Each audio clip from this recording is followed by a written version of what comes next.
podcast in there, links to the podcast, and Stacy sent out to the board. If you haven't listened to that, I would recommend you do. It's interesting. I think you'll reflect on board meetings and interactions and what your reaction can be or what your action can be. I was building on what Board Member Wilson was talking about, this idea of we can develop a culture of good conflict and dignified conflict, so you see the dignity in someone else when you're in conflict with them is not contempt conflict where you. I think one of the phrases that helps me remember and check myself is, do I see myself above that person or in that person? When I see myself in that person, I humanize them more. I tend to come down a little bit and say, okay, I need to see them as an equal, not as a lesser than, or my opinions are better than theirs. Yeah, I thought it was, I would just echo that it was very relevant. It had face validity. So you look at it, you listen to it, and say, oh, that makes sense.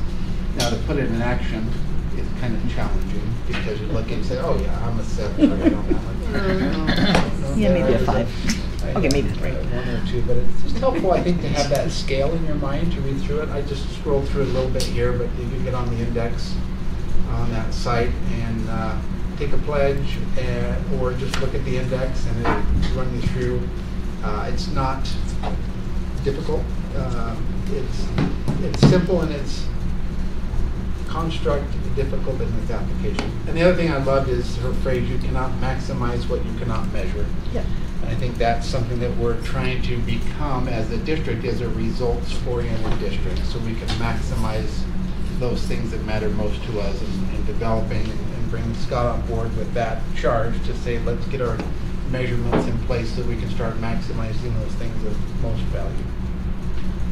Yeah, go ahead, sorry. I was interested in, early on in her presentation, she said, our longing to be treated with dignity is the single most powerful force motivating our behavior. It transcends race, gender, ethnicity, and all of the social distinctions. She's quoting Dr. Donna Hicks on that. And they did a study where they studied people's brains and what parts of the brain lit up when they were in pain and things like that. And the same part of the brain lit up when they were in pain as when they were feeling offended or not respected with dignity. Like something had happened where they were really put down or shredded or something else. Same part of the brain. So her conclusion was that the emotional feelings you get when you are not treated with respect are the same as the physical feelings you get when you're in pain. It's the same kind of pain. Yeah, which I thought was really interesting. I was just going to say on the index, I was thinking, oh man, I'd love for this to be in our Give and Sit classes. Like, what if we could graduate kids out who already kind of go through this in their head, like, where am I on this spectrum? How do I engage? You know, I think sometimes the level of engagement I would like out of the children in my home is maybe not the level of engagement that they want to do. But I thought, you know, that would have a huge cultural impact if everybody just kind of had it. And I sent it out to a few people who, you know, immediately responded with, oh, I've got some work to do, which I love that we all looked at, oh, how can I, where am I on this, right? And so I just thought there's probably some application here, good opportunities. I thought of in public comments, if we just started our public comments to say, we're a dignity culture. And should I say that today? We invite you to go to dignityindex.us to look at that. That's the culture that we see you as partners in education and want to work with you. We see the dignity in you and ask that you do the same. Just a statement to say this is part of who we are would be interesting if the board wanted to do that. Yeah, I thought it was very promising that she said their next step is to develop curriculum and tools for all kinds of organizations, including school boards, classrooms, probably. I had 2 things that I haven't heard yet that jumped out at me. And one is to piggyback on Sarah's comment on pain, and I don't know that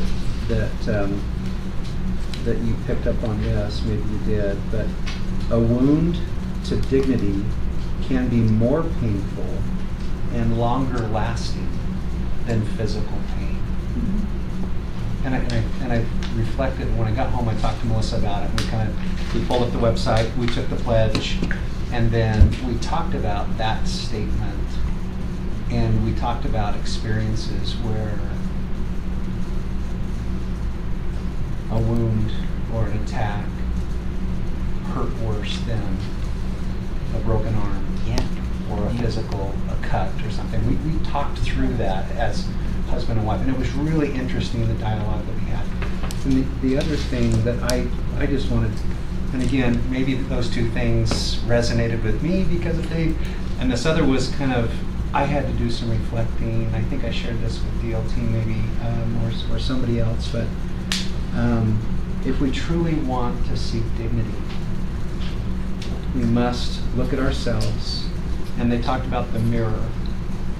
And this was the thought that I wrote down. Let go of needing to be right or better than another human being. Only then can you be operating truly from a dignity perspective.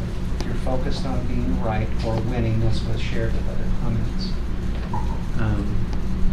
then you're not going to get to that dignity. But when you let go of that, then you truly can operate from a dignity perspective. And that's something for a lot of my life, I want to be right. And I'll argue with and debate my position, and I think when you let go, it's not just liberating, but I think you see people that She asked at the end of this, or at some point, how does dignity look, what does dignity look like in your organization? And that maybe is kind of what Shane is referring to, is that going to be, how is that part of our culture? Or how do we make it an intentional part of our culture? And one of the things she says is to show respect or to show dignity, you ask people questions. You genuinely try to understand where they're coming from. Curious. She says, be curious, not furious, which I loved. That's good. Yeah. So we've trained Blaine on this, and you'll see in public comments tonight, he'll have a dignity score. He'll be standing in the back with It's no the... longer a 3-minute timer, it just goes. You know, one other thought though, I think when the board has chosen to, during public comment, to say so-and-so, we heard you share such and such. Mhm. I mentioned this, I think, to Mark because we were walking somewhere after that session. And I think that is a step. I like superintendent's idea to do maybe that up front, but when board members that are facilitating the meeting, hey, we heard you say this, it validates that person, even if we disagree with them or they disagree with us. I think that expresses a humanity. I've seen that more in our public comment when the board started doing that. So. If any of the DLT are interested, I pulled this off the website and formatted it so it's on a piece of paper. If you want a copy, we can have Rhonda make copies for you that have each of the levels and then a little bit of information about the index and how it's used, some ideas. So we can get that to you if you want to see it. Lexi is providing her slide presentation. Oh, Susie good. as well, and I'll share that out. Oh, that would be really good. That would be really good. And my notion of this is that sometimes I may be at a level 3 or 4 because that person is really irritating to me or because they've attacked me personally. Think last fall, for example. And there are other times when it's easier to be at a 6 or 7, to be all magnanimous and generous and thoughtful. But when you're being attacked personally, it kind of makes you want to respond the same way. Just to kind of piggyback on your comment as well as Rob's, the reason that she pointed out that physical pain versus emotional pain, physical pain we can see and we get sympathy when we're injured. Other people are sympathetic, but emotional pain is not visible, and sometimes it's really manifest in ill treatment of others. That's how they react. So I think it gives a new perspective on the conflict. Yeah, a lot to think about in this one. Yeah. Okay, let's move on. Stacy, what else would you like to bring up? So I went to pitfalls of avoiding pitfalls of public education. I don't know if anybody else did that, and it was actually really fascinating. So it was, you went to school district, and he almost case studied something that had happened. So he gave a scenario and then asked everybody, you know, what do you think happened? And then he backed up and said, now how does it change, you know, with this information? And I learned a couple of things. One, we have a much different daily life than some of our colleagues in other districts. So things that maybe other people, like, it's not even on their radar. I'm like, oh yeah, we have that all the time. So that was just kind of interesting to watch that. But he did a really good job of going through like kind of best practice, but also hear why we do a couple things. So it was, I almost kind of was like taking inventory as he was going down each point, like, oh, yep, we do that, yep, we do that. Oh, we don't do that, but that's a great idea. So I really like that. And one of the points that he brought up with the thing that he was sharing, Which school district is this? Uinta. So it was about a weapon, right? And so he said, what do you think the response was to this? Now, does it change it to let you know 2 weeks ago we had the same thing, and here was our communication. So we talked about how they grew between the two things and in their relationship with the parents. And so we talked a little bit about how we rely on relationships, but they need to be built before the crisis or the incident. And so for some people, you know, I think we all approach emails from school a different way. Like sometimes it's a loose skim, sometimes it's a file, some people read all the way through. And so he just talked about how they found from where their relationship with parents was on the first one. And so then when the second thing happened, because they had established a different way of communicating things, that they didn't have that kind of outcry or general panic, I guess, maybe would be a better thing. And then I know we do a different phrase here in our district, but they have AARs, which is after action reviews, which I really like. And maybe it's because I associate debriefing in my head with a crisis situation. But I like this idea of this after action review because it doesn't have to be a crisis, right? Like, we just did this at our school and now let's dialogue through what went well, what would we change. And so they have a culture of doing that regularly, and then they can effectively use that information to inform their next steps. So I thought that was pretty great. And then he also talked about that we have to make those deposits before we're going to make a withdrawal, right? And so kind of inventorying, you know, I think our relationships are different with other people, right? And so if we are making deposits with folks, then when something else comes where we need them, like, we already have that established, right? And so just kind of thinking through how I can improve that. And then also he talked a little bit about sometimes maybe there's this inclination that we're constantly pushing out positive news, like, look at this great thing that happened in kindergarten, or look what happened at this elementary school, or yay, did this service group. But what is the perception if you were constantly pushing out positive when something comes where we can't control it? And we can't control the hard things, right? Those happen when it's, you know, least convenient or at least ready for it. And so just talked a little bit about the balance of the information that we're giving to people. And so we should share things that are not so great sometimes. Well, and I just think it's how we share it, right? Like, I think he talked a little bit how the parents, because I think there are some things that happen at a school level, maybe there's a concern, and because that concern is brought to an administrator who brings in an SRO and they take care of it, there's, you know, you don't think like, oh, we need to tell parents that there was a potential incident that happened today, but we took care of it, so it's fine. But then what happens when they hear about it from somebody else and they want to know, why didn't the school tell me? You know, and I think that's another conversation for another day, but they just kind of had worked through, you know, what that perception is to parents. And so just being more upfront even when incidents happen.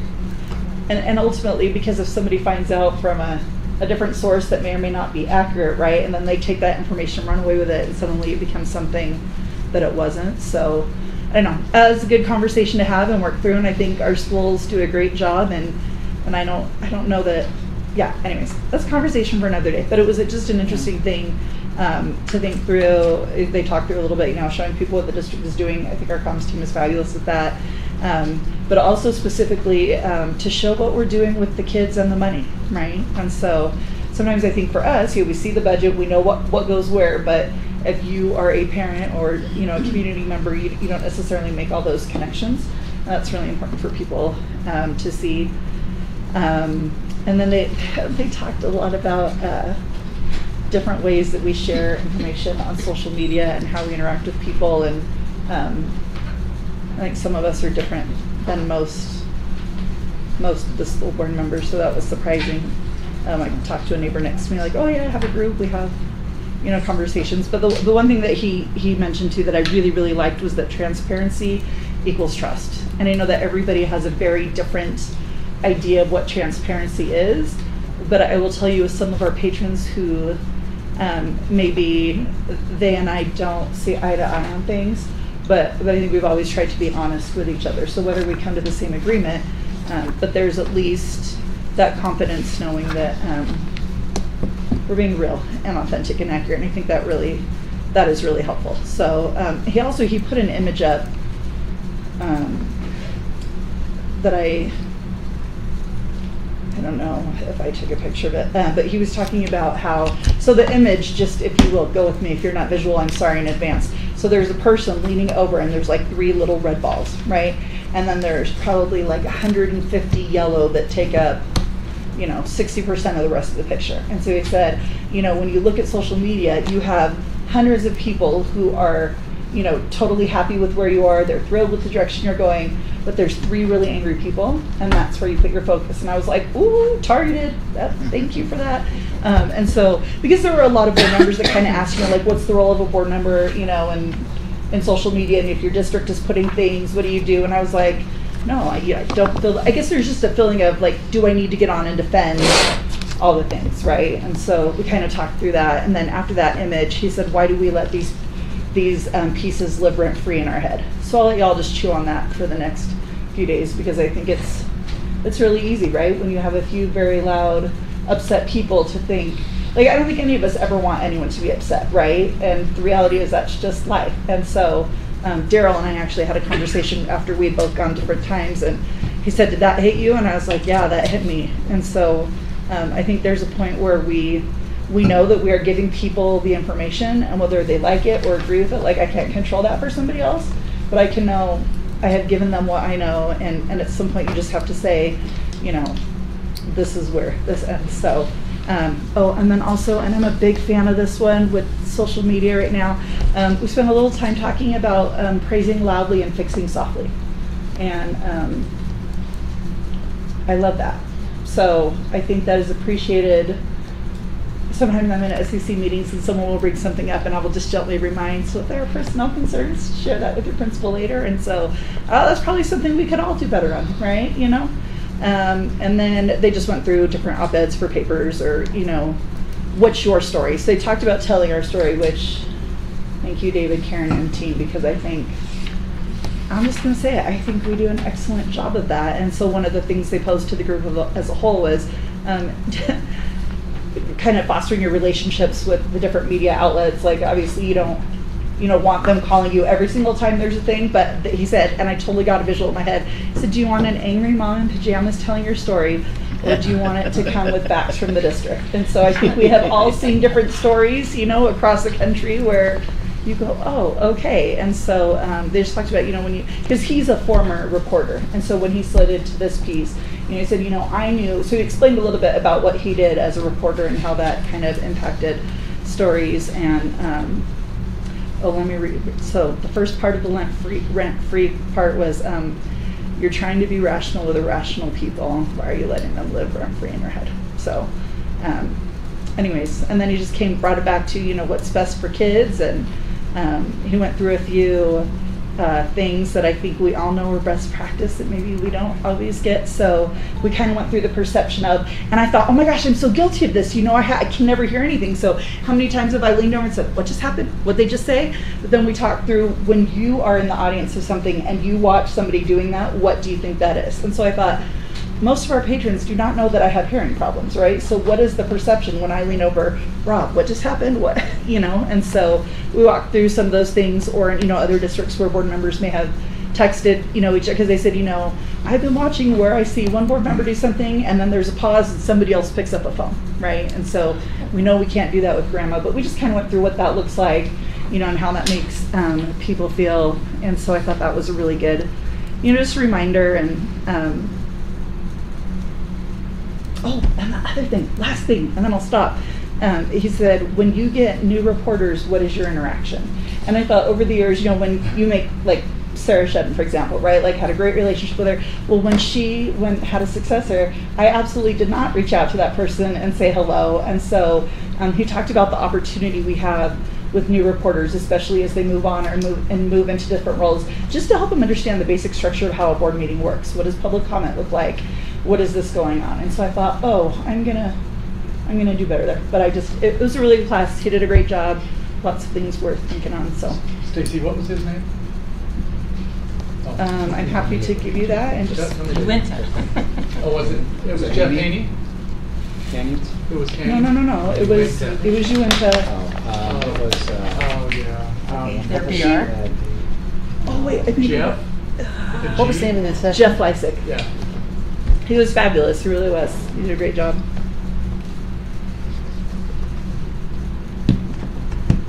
Okay, thank you. Julie, what would you like to share?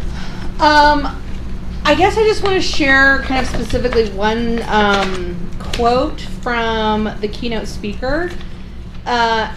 And I think I've heard this quote before, but I don't know why it particularly resonated with me in that dynamic. Maybe it's because I was couldn't function. Was it the drums? It might have been the drums.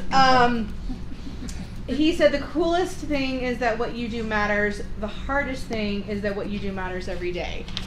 And I thought about how that is not only applicable to us as school board members, but it's applicable to all of our employees. From paras to our nutrition workers to purchasing and warehouse, that, it's awesome to have a job where what you do matters, but it's really hard to have a job where what you do matters every day. And I had a conversation with one of our bus drivers a couple of weeks before the Christmas break. And, we were just kind of chatting about some dynamics with transportation and things like that. And I said something to him when you do a really good job, no one notices. And it's only when you make a mistake that we pay attention. And I just told him that I appreciated that he did a hard thing every day without a lot of reward or notice. And I think about that's true for everyone who's involved in education. And I think that it kind of opened the dynamics for me, and that's very true for all of our parents, that what they do matters, and that's amazing. But also as a parent, knowing that what you do matters every day is really overwhelming. And it just kind of helped frame for me. When I came back from break, I immediately, was it Tuesday that we were back in school? Tuesday, had the entire day full of issues with parents, of just unresolved concerns and things or whatever. And I was feeling a little bit overwhelmed, and one parent kind of apologized for how heated that she had become. And I said, never apologize for advocating for your kid, ever. And to me, when you get upset, that shows me how emotionally invested you are in your child and how much you love your child. So never apologize. And it's one of the things that, regardless of how people have yelled at me or interactions we've had, it's one of the things that I've tried to always communicate. Never apologize for advocating for your kid. And it just made me think, as I was kind of reflecting on that quote about what you do matters, but it's also hard because what you do matters every day, how that is applicable to everyone throughout the district, from our employees to our parents. And that when I look at those interactions through that lens of someone being really overwhelmed and trying really hard, whether that's an employee or a parent or even a student, that it changes the perspective a little bit. And so it's helped me, I think, try to reframe a couple of things. And then one of the things that I felt that I took away, this wasn't a specific class, but one of the things that I felt I took away from is I want to do a better job communicating and building relationships, not even within our own board, but also with other board members. I feel like one of the things that's kind of cool about USBA, and it's why I prefer USBA over the national dynamics, is that I feel like USBA, they get it. It's the same legislation, it's the same WPU, like other districts are facing the same dynamics we are, and it feels like there's a camaraderie there that sometimes we don't always take advantage of. So I've tried to be a little bit more intentional. had a woman come up to me who was like, who was a brand new board member and happened to know Amber and said, oh, Amber had told me like I should reach out to you. We had a great conversation. She's been texting me. We shared numbers, kind of a thing. And just to be a little bit more intentional about looking for relationship building experiences, not only within our organization, but outside of our organization. And I was talking with a board member on Friday night, and she said, I'm really interested to see what committees you have in your district. And I was like, oh, we just updated those. Let me send you a list of the committees that we have. And she and I had a conversation earlier today, and she's like, we don't have a finance committee. Why don't we have a finance committee? And it's sometimes I think those obvious things that sometimes are staring you in the face, but she's like, you have a finance committee. We don't have a finance committee. I think we're going to change that. And then earlier today, when I was having a conversation with a group of board members, somebody mentioned the dynamic, because one of the board members, well, actually two of the board members there were brand new. And somebody had asked a question about what does that acronym mean, which we do in education all the time, right? Whether it's MOY, BOY, AEA, FERPA, like we have all of the acronyms. And somebody referred to it as alphabet soup.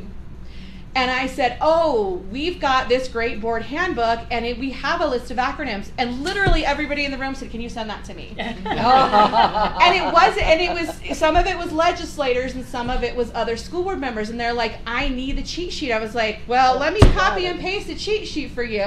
So I was able to send this off. And it was something that I take for granted, that when I came onto the board, first off, I'd had a lot of exposure to meetings, and so I knew some of the acronyms, but how intimidating that has to be for people.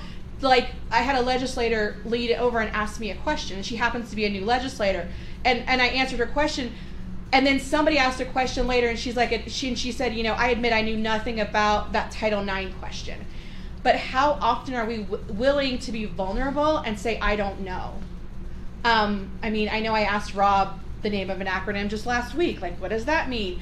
So I think just being cognizant of, I know we try to speak in parent-friendly language. We try to be, but I also know it's very easy for us to fall into the alphabet soup. But it was little things like that I just assume are easy, that for new people or maybe parents who are coming in and I don't understand what the difference is between an IEP and a 504. Okay, let's sit down and let's have a conversation about that. How intimidating that can be, especially when you don't know where to go to access information. And then when you get met with, well, you got to go talk to the Title IX coordinators or the student services director, and this, it's overwhelming. And that, I guess, just to be gentle with other people and to be gentle with ourselves, and being able to say when we need help and to also offer help. Because it can be a hard thing as an adult to put yourself in a vulnerable position to say, I don't understand or I don't know. So those are kind of the two things I took away, that I need to be more intentional about building relationships with others, and that idea of what you do matters, which is super cool, but that what you do matters every day is very hard. And to realize that everyone I work with and interact with on a daily basis is dealing with that. Yeah. Thank you. Good job. Well, Good job for all of you. This has been very informative. It has. I went with Sarah and Ada to, and Superintendent was there, at a policy one, and it was really, really interesting. We had a lot of new board members there from other districts, so Yeah. that was interesting. I think Superintendent, and I don't want to embarrass you, but he can lead. did such an amazing job, because he just speaks with such clarity, and his brain is so organized, and to hear him speak, it brings a lot of clarity to a lot of things. And four of the things he said when we work with policy is we first of all have to realize, what is the purpose behind the policy. The second thing is priorities or guiding principles that guide that policy and why we're writing it. The third thing is process. What is our process when we write a policy? And then a perspective. And, I loved everything that he had said. One thing that we're learning, and I think we're finding our feet a little bit more with policy, is, and last time we had a board meeting, it was we were able to retire the homework policy. And I bring that up only because it seems silly to have a homework policy. Why? We support teachers, that's our policy. We don't need a homework policy. But talking about retiring policy, and that's part of the making the policy, is making sure that we're congruent with those 4 Ps. What is the purpose? And a priority and a process and a perspective. I love when the superintendent also mentioned always asking why on the policy. And if we have the policy, is it improving the conditions, climate, and our culture? And these are great things to remember when we're writing policy. I think oftentimes, I think we were all a little taken back with a district that told us how much public feedback that they got. I mean, like a single policy would go back to a board meeting like 3 or 4 times. And I do think that there is, I don't know, feedback fatigue a little bit with that. We need to be careful. I think we have a really good balance in Alpine. We seek out that feedback for things that we know that our parents are going to hear about. We have a DCC that has their ear to the ground, that are very connected to the schools. So I think we have a lot of different forms of feedback. And so that has allowed us to be able to get through those policies probably quicker than most. The one thought was, policies, and I really do believe this, and we're getting better with this, but policy should be written so clear and concise that it is understandable in a first rapid way. Because oftentimes, and that gets hard, Craig, because when legal language gets in there, it does. It's sometimes so hard, especially when we're having to quote state statute and state law, and they need to learn the value of a rapid read-through, clear in the first rapid read-through, because sometimes that isn't. But I don't want to sound like we're tooting our horn, but we are finding our feet a little bit more with policy, but kind of trying to help our public understand too that it's not something that something happened, let's make a policy up. But we do have those negotiated relationships like our unions that we need to work with when we write policy. We have new legislation, things that comes, new laws that we have to deal with.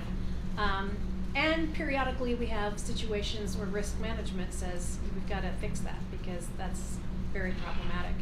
And so I think, I don't want to speak for the entire policy committee, but I think what's a little bit hard with the policy is making sure that we are very consistent and intentional with our purposes and our priorities, guiding principles, processes, and perspective. And I think that 4th one is the Julie one of the 4, because this is like putting our Julie glasses on of how would Julie look at this, or but different perspectives of board members, and also we've had Kimberly, help me out. We've had different people come in to help us. We've had, obviously student services is very heavy. We've had, I'm trying to think if we've had risk management, like negotiated team members. Yeah. So somebody who represents on the AEA. Special ed. And some of these policies, and you think about even just the sensitive reading material policy, that one went through how many eyes? How many people had eyes on that? How many versions and drafts did we come up with? And that's a special policy. Not all policies are that intensive, but that one should have been, and it was. And I think we got it from a 20-pager to an 8-pager. Dress code policy was run through principals, through supervisors, through advisory, so lots of different levels. And even some of those councils took it to their community council who got it from their students. So, we have different eyes on it, but it was just, I felt like, going to the class a little bit, it was great because I oftentimes, and Kimberly and Craig can attest to this, we often will go to other school districts and see what their policy is or how they have it written. So we're not necessarily reinventing the wheel on language, but we can, and we all do that. I think we beg, borrow, and steal. That's what Sarah, I think, said, or Ada, one of you said that last Saturday, but getting our policies where they are. But anyway, yeah, it was a good class. Can I just add, and this was one of Shane's big points, I think, that was that policy needs to be high level enough that it covers the general principles, but doesn't necessarily put our individual schools in a place where they don't have choices. Yeah. Articulate that better than I did, but anyway, it needs to be broad and widely applicable, not specific to a person or To an exception. Yeah, not to write policy on exceptions. Policy, the exception. Yeah, so, anyway. and I thought that was important. And it's interesting that, I think one takeaway I had from Jordan's presentation was we don't call them exceptions, we call them personal accommodations. That seems to be a little bit more in that dignity index swinging towards the 5 or the 6 versus the 3 or 4. Just say, you know what, these are personal accommodations. So we have our policy, someone is asking for a personal accommodation. Just say, you know what, this doesn't really fit right now for me and my situation. Could you look at that and maybe make a personal accommodation here rather than an exception? So it's interesting language, just a different way to look at it. Good job, So Superintendent. never policy the personal accommodation. Yeah, I like that. A policy exception flows better off the tongue, but we'll work on it. So in that presentation, Jordan, their superintendent asked questions. And they said, for example, what is the specific issue that we are trying to address? And is policy the best way to solve that problem? And the bottom line is, don't make policies you don't need. Third point is, does this issue affect the entire district? And if it doesn't, then maybe it doesn't rise to that level. Is the policy right but the implementation wrong? And we can all kind of think of examples of that, I think. Does the policy require training for administration or faculty? And if so, how are they going to find out about that policy and how are they going to be trained on it? Should we add to an existing policy or create a new one? And we wrestle with that all the time. Do we combine? Do we add? Do we start new? Or does a change need to be made in procedures only, which we were doing today in policy? So there's some key questions that we ask when we're doing policy. I would just, President Hacken, like to comment, I think I mentioned there, I meant to mention it there if I didn't. The Moments for Matters, I think, has been a great resource in getting relevant, timely information out to our administrators. We had 130, 140? 140. They don't have to leave their school, they time in for an hour, and these are the matters for the moment. And often policy will be explained during that time, so if it was approved by the board, maybe within a week we've got a face-to-face or a screen, anyway, gathering of those administrators so they understand what that looks like, not only in word but in practice. So that is a great avenue to get policy out quickly and other procedures, rules and regs. So it's become a great, I think it resonates with our principals. They get the information they need. It doesn't take up a whole lot of time because they're not traveling and leaving their school. They know what's on the agenda so they can attend if they want to. And then we offer 2 sessions of it if it doesn't fit that timing. So it's a great way to address that implementation or awareness component of policy. How did you address the implementation before that? We told them that it would be in a book and we'd publish it. So We had the training. Summer trainings. Yeah. Summer County trainings. has held in the past HR seminars or roundtables, but again, those were offered more after their work, after students left, and so, or just before they left. But we were trying to say, can we merge all of this management type stuff that impacts our leading learning? Is there a way for us to do it electronically so they don't have to leave? So where we have broken up the training in different avenues, whether it's through Rob's department with business things associated, or Cammie's through HR, or student services, we're just trying to put it all into one. And then I think the impetus behind it was our supervisors saying it would be really helpful if the people who knew the information shared the information. Right. So that link between, okay, we'll share it with you, then you share it with them, and then they go back and say, we couldn't answer that question. So we're trying to get members of the district leadership team.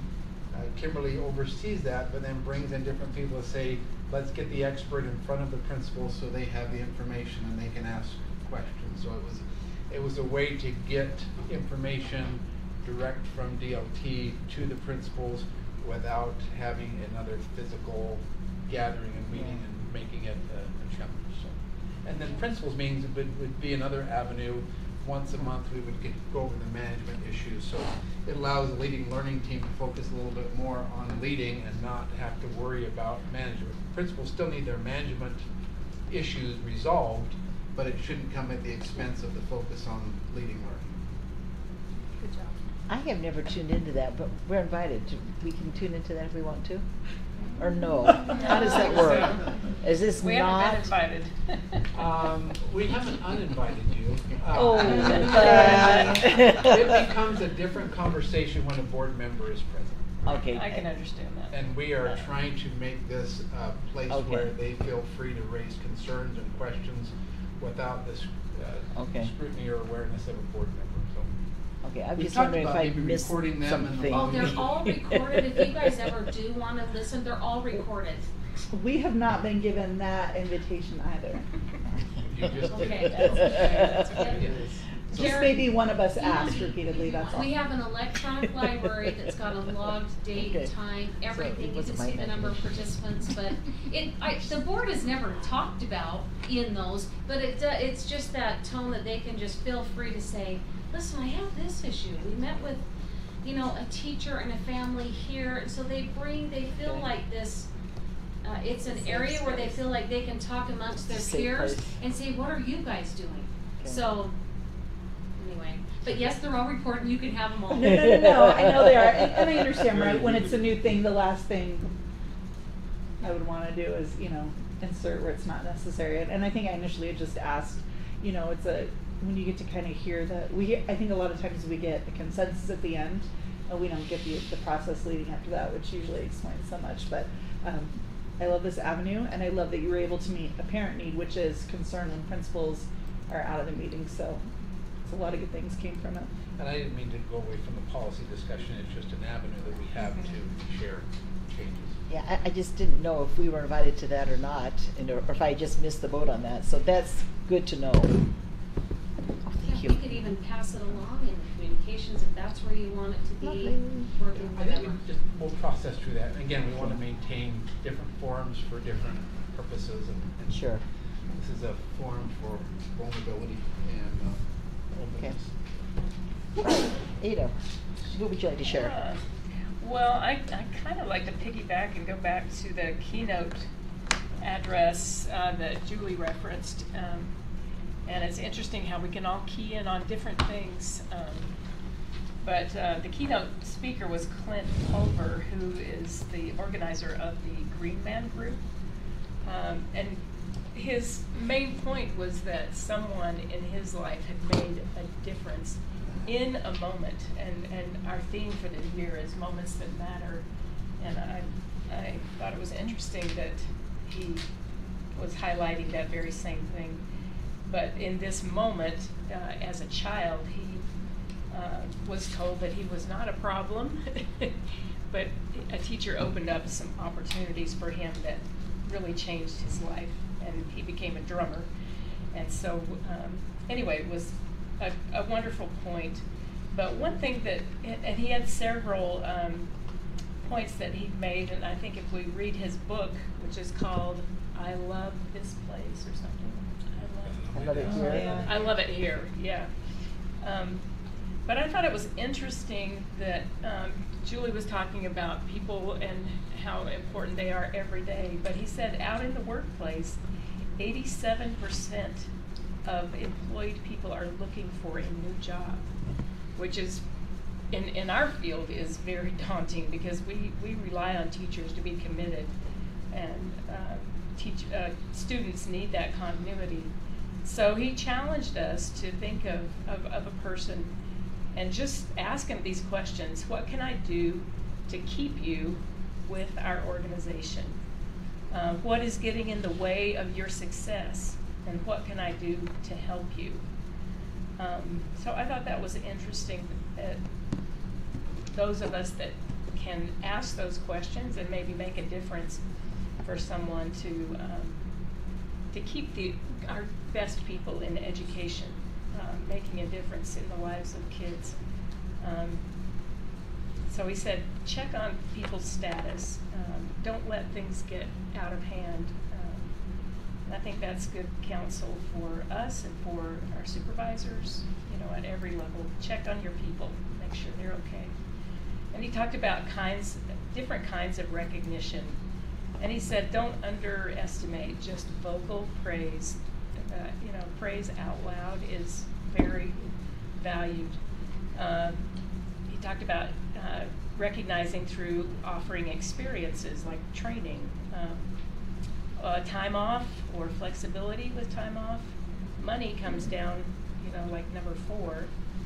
Then food is number 5, and trophies and awards are the last.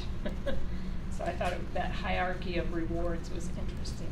So anyway, that's what I wanted to share about that. But I think I am the only person that went to. Before you jump, I just wanted to add to that. Please, yeah. To the questions, what can I do to keep you here? I think it expands beyond our employees to our community, to our school community councils, to our PTA families, to our students, to our communities, to our citizens, that as we ask those questions, what's getting in the way of your students' success, we'll find lots of answers that we didn't know were out there. And so I think that, and especially as we look at politics and wanting to add vouchers and that whole dialogue, if we center back in on those questions with all of our community. Why don't you feel successful? Yeah. Yeah. What is getting in the way of you feeling that success? I think it expands and it allows us to build that conversation of trust and to communicate and move forward. That's awesome. I love that perspective.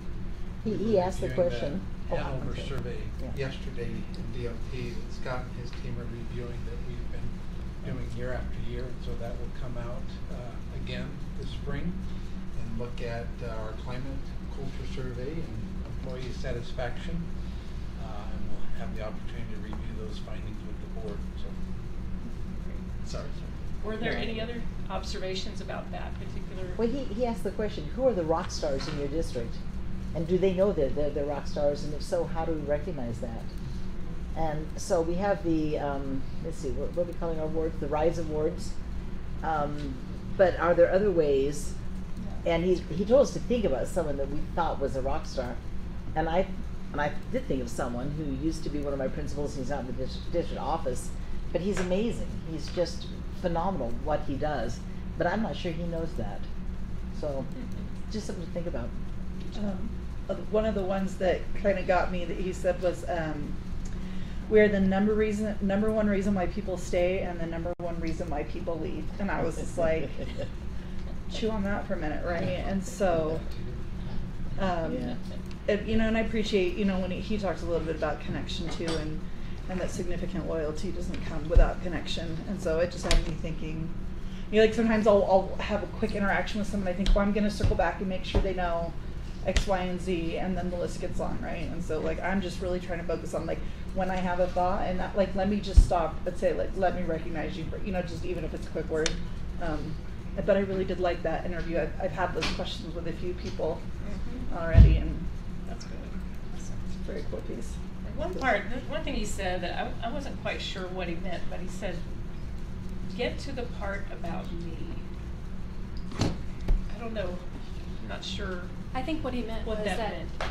people hear only when it has something to do with them. It's like, get to the part where this is going to impact Where me. it's relevant. That's what to he was. me. I think that's what he was trying to say. Is it's hard when they don't hear anything else, but get to the part where it's about me. And that's Yeah. Okay, for the DLT, do you guys know who Clint Pulver is? yes. Do you remember his story? The drummer, the There's a kid. video about it too. PG High. Yeah. Well, it was fun to meet. He started telling his story, and I went, wait, we read about that in the book. Wait. And here was the real guy, and he lives in the Alpine School District. Yeah, that's what I like too. He's local. He's local. But you have to know that at one point, he said, look under your tables, and there was a pile of Lowe's buckets, 5-gallon buckets, and drumsticks. And he made us all start drumming with him, and it was massively Not okay. disorganized and massively fun, unless you have a sensitivity to. And then he played a little bit of Pour Some Sugar on Me, and he's an amazing drummer. He's really Real good. good. It's good. That was a moment. That was a moment. I mean, we will all remember drumming along with him Yeah. and hearing him drum. It was fun. So anyway, We're gonna be replicating that. it'd be fun to do then. It'd be really fun to do that with K-12. Anyway. Yeah. Oh. I think I'm busy that day. I think Julie won't be there. Okay. Well, thanks for adding to that conversation, but I think I'm the only person that attended Davis School District's foundation class about teen centers. Oh, And yeah. I'm not, really advocating and saying that we have to do this, but I think it did give me a new perspective. One quote that they used was by Wendell Berry. He said, "You have to be able to imagine lives that are not yours." And in this case, this is the lives of students who are in families that are undergoing crisis for some reason, who just have the foundation taken out from under them, and sometimes they end up with insecure housing, and that can be invisible sometimes, but they try to hide it, but it's something that we need to be really sensitive to. They figure in the Davis School District that they had 1,500 kids who were in this category, and they have measured that it leads to 2 times more likely high absenteeism and a 30% less likely chance of graduating. Usually, if their housing is not certain, it also means that their food is not certain. So they're housing insecure and food insecure. And they're 346% more likely to be homeless as adults. So anyway, they were looking at this problem and trying to solve it early instead of late. They asked the question, why is it a school problem? And I kind of asked this myself, because I think it's a community problem as well. But in the schools, meals are available, there's structure and consistency, there's transportation, there are caring adults, and there is education as a pathway out of poverty. So all those things are present at schools. And what they've set up is they've dedicated space where there's washers and dryers and showers and access to the internet, basically, so that they can do their homework. And that's the basics of it. It does cost money. They serve about 50 to 60 students per day in their school district. They challenge each school that has one of these teen centers to raise $50,000 through charitable donations. Let's see. Anyway, they've involved a number of organizations to help them with this.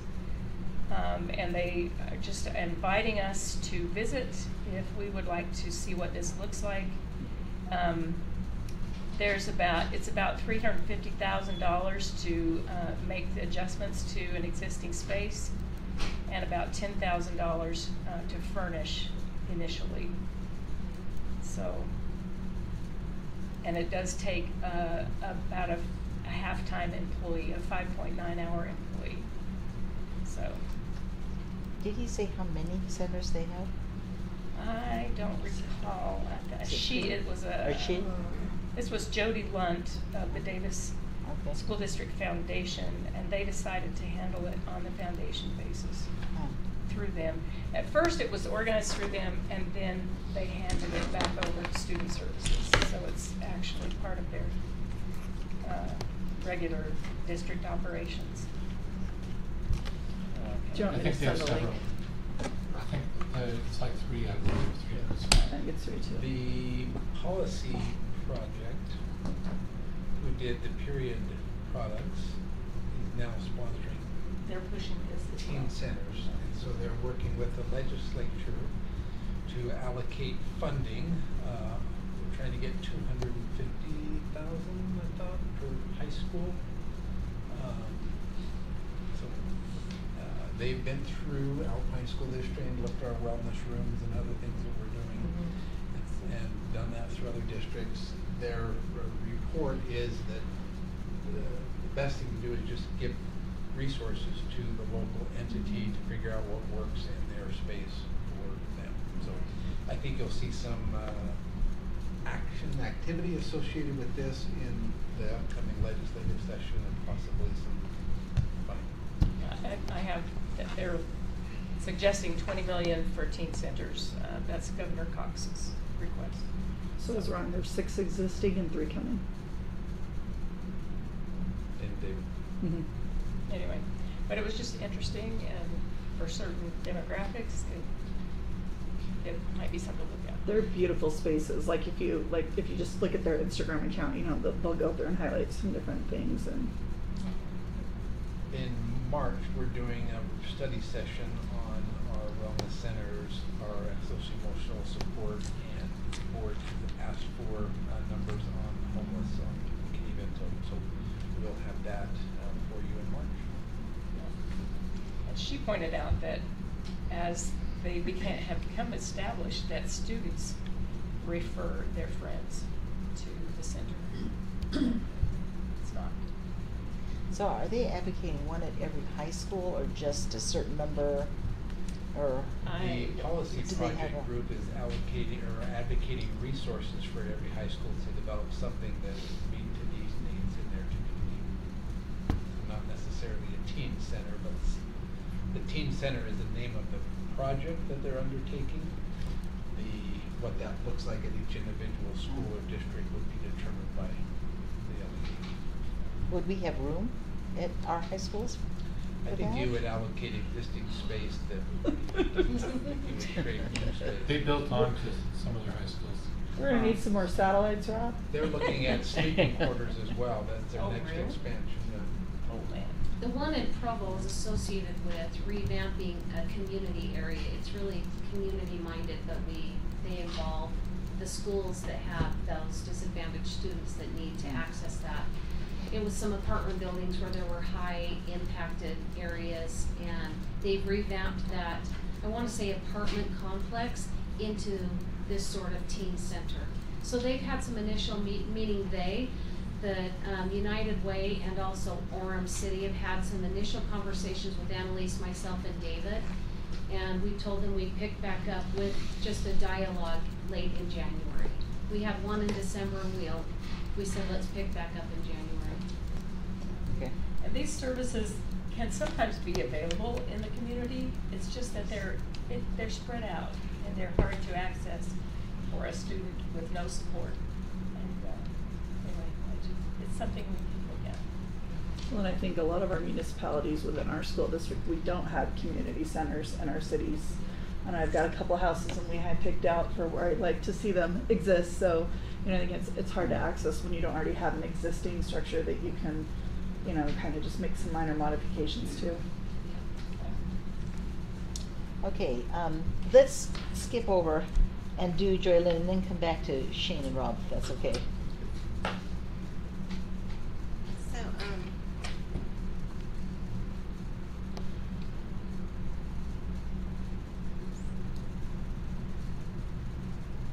She has a cool notebook. I have a cool notebook, but sometimes it takes me a sec to navigate.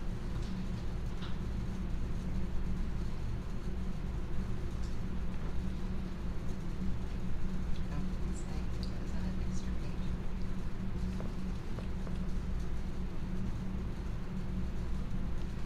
So one that I attended that was really impactful for me was on legislative hot topics, or the legislative process. The legislative sessions have not always been super kind to educators, and just being aware as we move into this legislative session, that there were 4 points that they really help build relationships and help navigate that system for better outcomes for students. And the first was that we as board members really need to be informed. We need to know what bills are being run, what the discussions are, what the high priorities of the JLC are, but just really making sure that we're informed. And then we need to stay connected. I think connections are really important, that we know who our legislators are, and that we know how to find their information. And Rob was going to pull that up on our website, that we can instantly find that information. But it's super important that we stay connected and that we start building those relationships before we need them, before we need to reach out and say, hey, I need you to vote on this bill this way. If we don't have that relationship ahead of time, it's really hard for us to make those connections and to have those dialogues. And then we need to attend events, be where our legislators are, and respect that both them and us are elected officials in different capacities, but to really make sure that we're attending their events, and as we do that, then that we'll reciprocate and attend our events too and become aware. And sometimes the biggest way to get them to advocate for schools is to be in schools, but we're not where they are, then they're not going to be where we are. So really leading out on attending events, and then to be able to take action. And so we have on our webpage, we have the legislative priorities.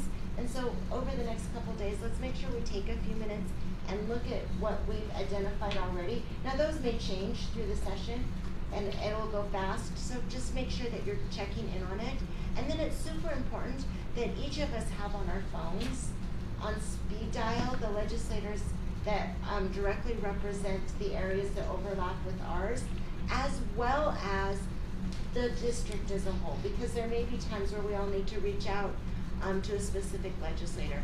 And so making sure that you've got their, here we have their emails, and so now before the session started is a great time to send your legislators and senators an email saying, hey, I am so-and-so and I'm on the Alpine School Board. During the session, what is the best way for me to communicate with you? And to find out how they prefer to be communicated. Some of them it is via email, some of it is via text, and some of it is via their interns. And they've all had their interns assigned. So if we reach out now, they'll be able to guide us on how they want to be communicated. Because we never want to be caught off guard and in a room where there's legislators and we don't recognize them, that they're impacting us. So making sure we know our legislators, both the senators, the representatives, and our school board members will really help navigate the next legislative session, which is always longer than I think it should be. I wish they could do it in 5 days, pass a budget, and move on and skip all of the 180 education bills. But making sure that we will be aware. So everybody take a few minutes this week and reach out to the ones directly over you and find out how they want to communicate with you during the session. Does anybody have those dates off the top of their head? It starts on Tuesday. On Tuesday, the 17th. I may have sent a happy Right here, session. January 17th to March 3rd. This is beautiful. I just want to say that's the first time I've had eyes on that, and that is beautiful. And then as we go through the session, there'll be a bill David's watch, genius. and we can start tracking things. But start off this week by finding out how they want to communicate with you, and make sure that they're easily accessible, because sometimes bills move really fast during the session, and it's going to take all 7 of us to navigate some of the more difficult issues that we're seeing in this session.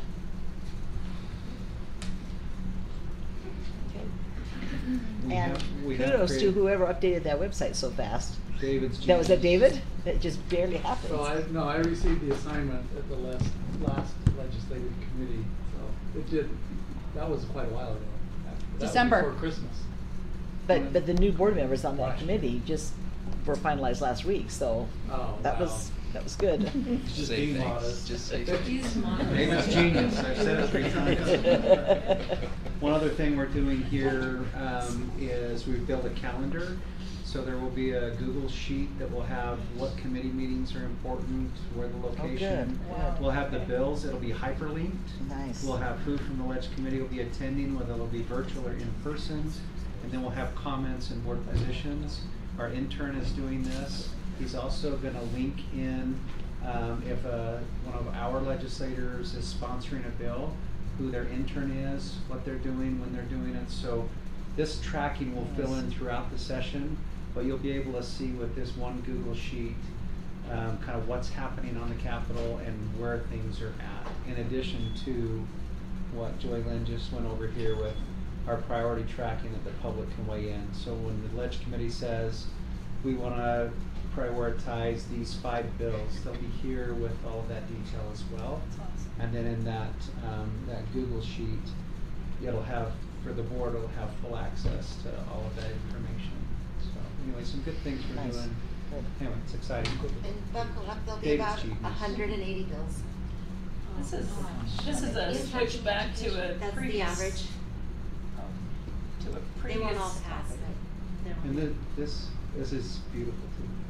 That's just the slider, and then this is the home page, just alpineschools.org, and then scroll down a little bit. And then the very first news announcement is a link to that page too. Nice. So people can access it from the homepage. And that only took 2 minutes too. This is changing topic back Just to. because it takes you 2 minutes. Back to Sarah's thing about policy, and It would have taken me 12 hours. Joy Lynn made the comment, David, this is for you. Joy Lynn made the comment in the superintendent's meeting today that we're retiring a policy called public participation, which has kind of bad optics that we're doing that. And we were wondering if there's a way to make, how to participate and how to be involved, a little more visible on our webpage. But Okay, yeah, the Connect with Alpine page. just a Yeah. thought. And Craig and I visited earlier today, and if it comes up in board meeting, I have some other policy pages that I can bring up to That'd be show. wonderful. Yeah. Talk about public participation. Yeah, that's it. Okay, Rob, is there anything you'd like to share with us? I attended the risk management session. I will not bore you with that. It was boring. The presenters were awful, and they're good. And they're good friends of mine, but they needed to liven up their. They are not Ron Nielsen, and Ron retired, who is the state risk manager. I talked with them after there was concerns from the superintendent vocalized, as well as another board member, about transgender and accommodations with students and housing and so forth. They talked with me after and said, we're on it. We're going to work back through Michelle Buse, the AG, and work with the attorneys in COSA. So anyway, and I say that a little bit tongue in cheek. They're great. Darren and Scott and Dennis, they're all great people. But it was not the most lively session. Let me just say that. But it was informative. It was informative, yes it was. The other 2 I did were legislative, and I took something away that I've never thought about before. And most of you have heard of when people stop coming to you, when they stop asking you questions, you stop leading them, or you stop mattering to them. But when they seek your counsel, when they ask you to do something, when they load your plate full, it's because they value you and they know you will get it done. That is one of the reasons policymakers look to public ed. Because our teachers, our principals, our staff, and you as board members get things done. And that was a different perspective that I hadn't thought about. I don't want 180 bills, nor do you. But they do that because they believe you can solve problems, that we can solve problems, and we do solve problems and help and support families and communities. I thought that was interesting to think about. We get things done. The other thing I wrote down was, when we talked about the dignity, there was one other thing I wanted to share.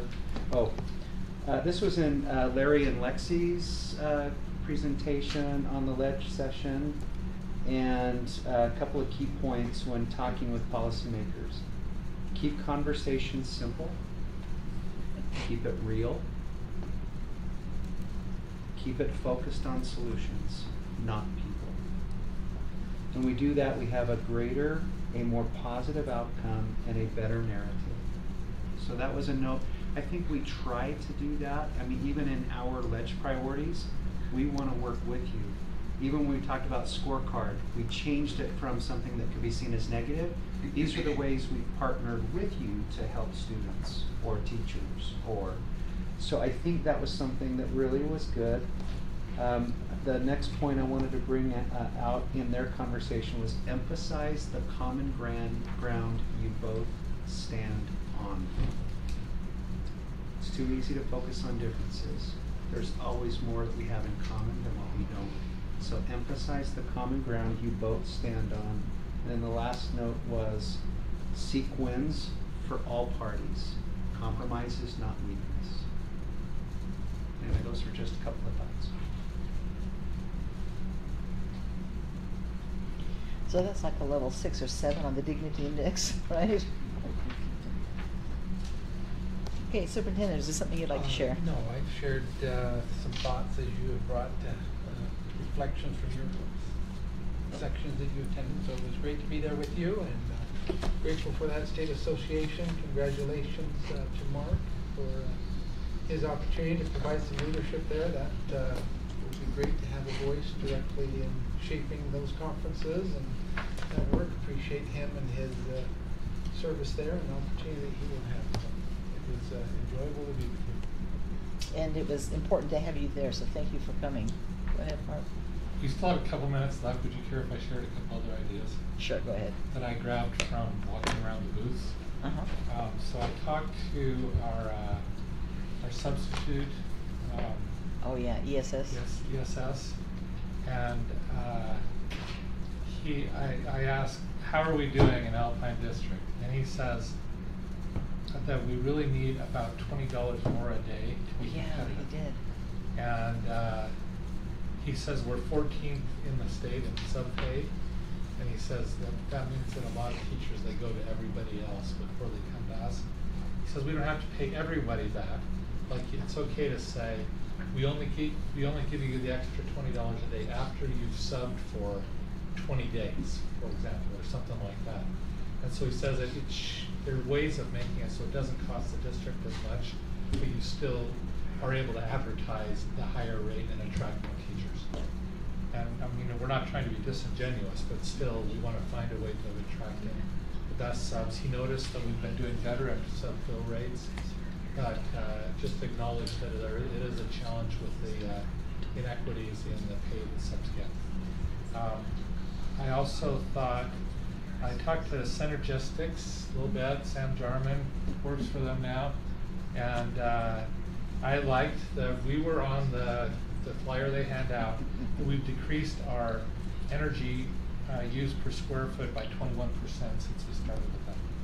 And if you can read that, and it is subject to interpretation, but I still really wanted to congratulate people that have been involved in energy management, and I believe that our efforts to reduce energy have not only been good for the environment, but have also helped to provide money for other uses that we need.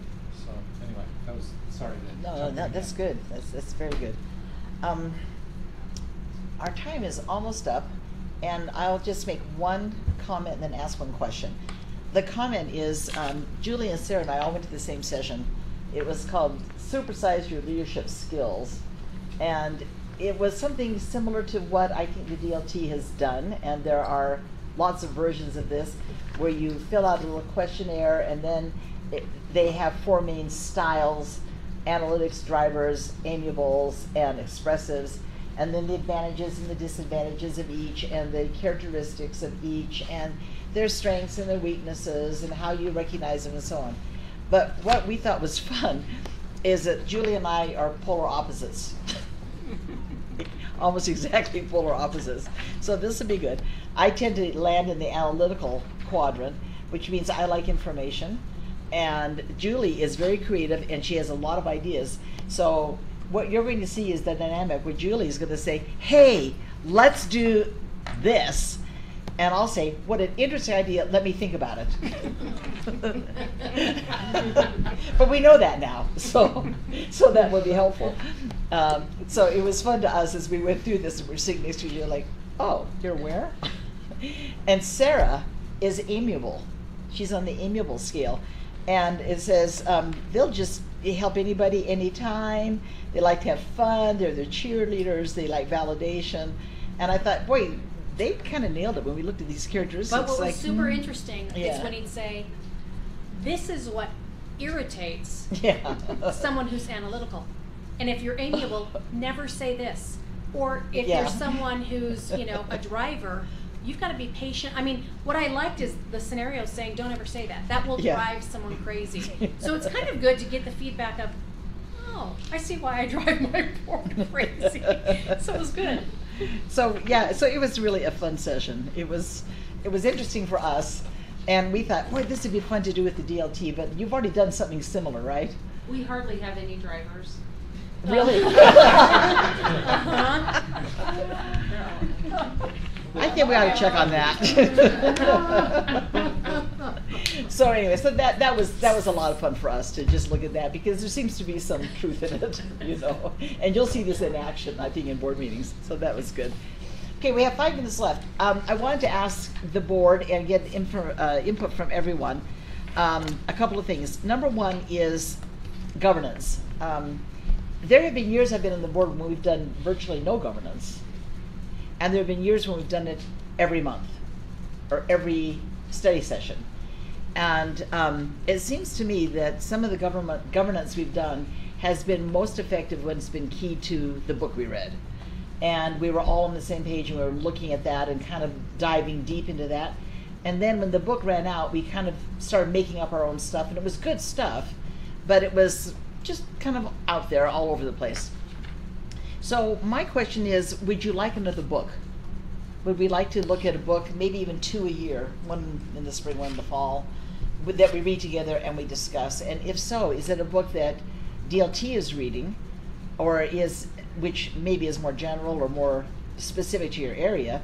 Or do we want to have one like Love Your Enemies, or do we want to have ones that's specifically on governance? So what is your feeling about board governance, and what can we do that would be maybe more, not more, but effective? Where do we want to go from here? Mark? So I think the time when we I'm taking notes here. didn't have governance, I believe the superintendent felt really stressed out that he had to fill all the time. And so I really like when we do it, and then the stuff that the superintendent presents is just what he thinks is important, and we can adjust our governance. We can to be expand less and or fill more or, depending upon yeah. So I like the idea of Okay. continuing to have it. Okay. And I was going to suggest even that book that we got at USDA would be interesting to read. The one from Clint Pulver? Yeah. I love this. We all have it. place. I love it. Yeah, I love it here. I love it. Did we all get it? Yeah. Did you not get Did it? you not? If You want didn't a get one? copy- If you want a copy, I'll give you one. You didn't get one? No, but where Well, were she they? left They were on the early. back. Oh, Freebies. they were on the I back table. see. They were free, and I got mine signed. So I mean, Because I bought the Kindle one, so I have an extra paperback. Okay. you guys have one, right? You Yeah. got, Julie, you got one? Mm-hmm. You got one? Okay, that's the other suggestions of books that would be good for governance. What do you think? I would suggest maybe we rotate back and forth between the soft skills of communication and trust and relationships, and then the nuts and bolts of leading an organization through structure and handbook governance policy, and that we kind of rotate back and forth, because both sets of skills are very valuable as we move forward. I think it would be good if we did it like on a 6-month rotation. The other thing with governance core, like even though the book was good, I felt towards the end it was like, oh my gosh, are we still talking about this?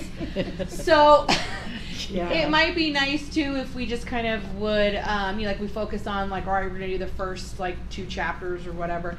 It would be nice, I think, so if we plan for maybe 2 books a year. Sorry. And then that kind of falls along with Joy Lynn's suggestion about soft skills, and then the more kind of like nitty-gritty Technical. details.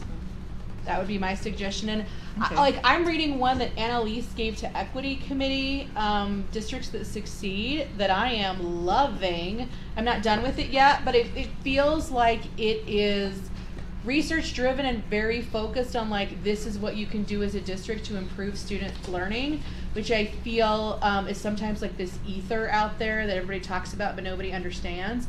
and because all of their stuff is research based, it feels, and it specifically is talking about what boards can do to drive student achievement, which is a lot of their premise has previously been what principals can do to drive student achievement. So this is kind of like a wider view where they've actually looked at specific districts and their data, which is kind of, and they've used it specifically with the NAEP. So because it's so hard to track state to state because the state tests are so different.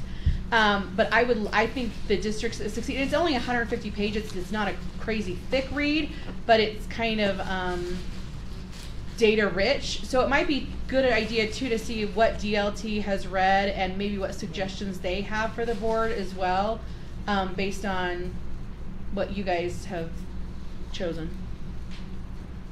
I would probably prefer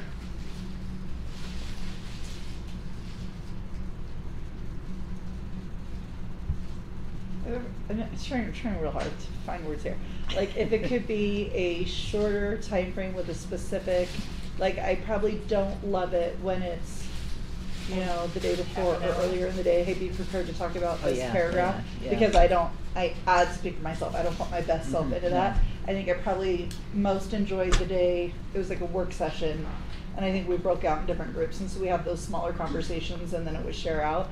So I'm kind of with Julie on that it felt like we read things for 2,000 years, and I know we all just consume so much text anyway, so I would probably be in favor of, I'm a fan of 2 per year, but if we could not take 6 months to read over the book, that I would probably like that better. On my list right now, the High Conflict, that Amanda Ripley book, I did like Smartest Kids in the World. I don't know that I would suggest it for this, but I did like it. I mean, I think we all probably have 30 on our bookshelf that there's pieces out of each of them that we like, right? And do we know yet what the administrators are going to be getting for administrative conference? So Scott is sharing some idea, because we're on results for this next couple of years, but he just delivered all of us a book, and the committee met last week and they're reading chapter 9 of it, because that hasn't been determined. There's a lot of discussion that will go on between Shane's vision, our district leadership, but also in Scott's realm, so we're still deciding. We have read that book. So each month the DLT has a member of the DLT that leads the learning for that month. So we'll read a book or articles or do different things, and so we could align that at some time. But I support that. Okay. All right, Well, so does that and Julie, make there more may work be for some you? sections out of that book that you're referencing that would be helpful for that results orientation. Yeah. But we've got to be careful on that because we have a range of reader types and interest levels, and that one's fairly. Are you talking about that it's too data rich, Shane? Is that where you're? No. It's not a John Grisham novel. It's not escape literature. Yeah, it's a little intense. Yeah. Okay, can we all understand it? Yes. Oh, I hope so. It's very There's readable. some great It's case studies that they look Yeah. at, and That's the it's, one. yeah. But it makes you think too. Yes, it does. It makes you ponder as you're going Okay. along. It So, was- I thought it was yeah. But I like the idea, Joy Lynn's idea of, doing something soft, but then coming back to, and this is how we do our job. And not, it doesn't have to take very long, but maybe just remind us. You mean like going through the handbook? Like the something that? handbook, Yes. there's the coming to order that USBA gives us all the time. Lots of, we could even go to our board evaluation and look at that. Okay, related, our time is up, but our related thought to that, do we need more training on parliamentary procedure? We did Jurassic Parliament when? 4 years? 4 years ago? 5 years ago. 5 years ago. And one of the things Sarah asked me, I think it would be helpful to have a board member that's a parliamentarian. We did it since I've been here, the Jurassic thing. USBA did, since I've been on the board. Yeah, we did it here too. We did it here as a day-long session. I want to say that It was when John and Jody were on the board, so it's been a Yeah. while. I just remember doing it since I've been on. the Jurassic. I don't think we did Jurassic at USB, but maybe something. So the question is then, is there someone on the board who would like to be our parliamentarian, who is willing to do a deep dive or who already has a lot of experience with that and feels comfortable doing that. Well, it's been Rob, right? It's been Rob. Default for many things. Mark just put his hand up. I'd be happy to do it. I actually,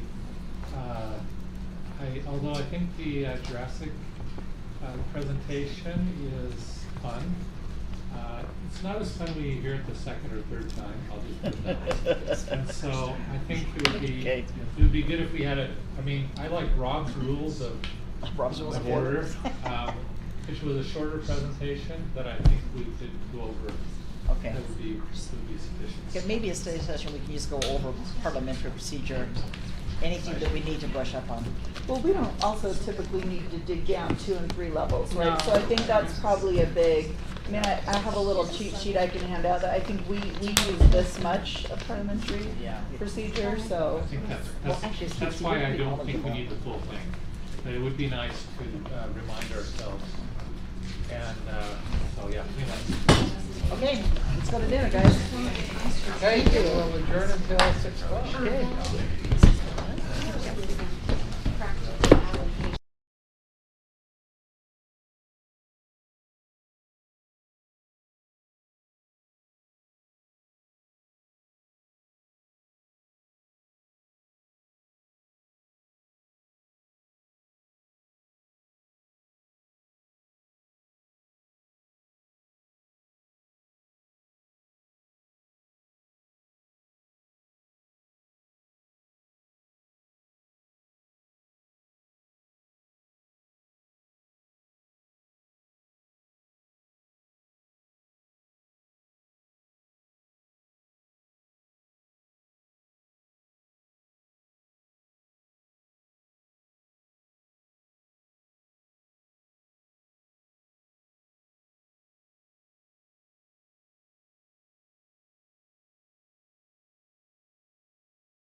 It is wonderful to see the room filled with so many delightful and fun people of all ages. We welcome you here today. We will start with the Pledge of Allegiance that will be led by David Stevenson, so we invite you to stand and say that with us. Would the audience please stand and repeat the Pledge of Allegiance? I pledge allegiance to the flag of the United States of America and to the republic for which it stands, one nation, under God, indivisible, with liberty and justice for all.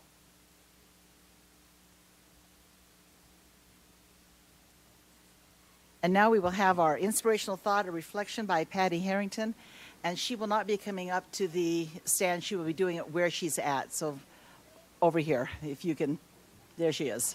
Thank you. I think it's on.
Thank you, Patty. We appreciate that.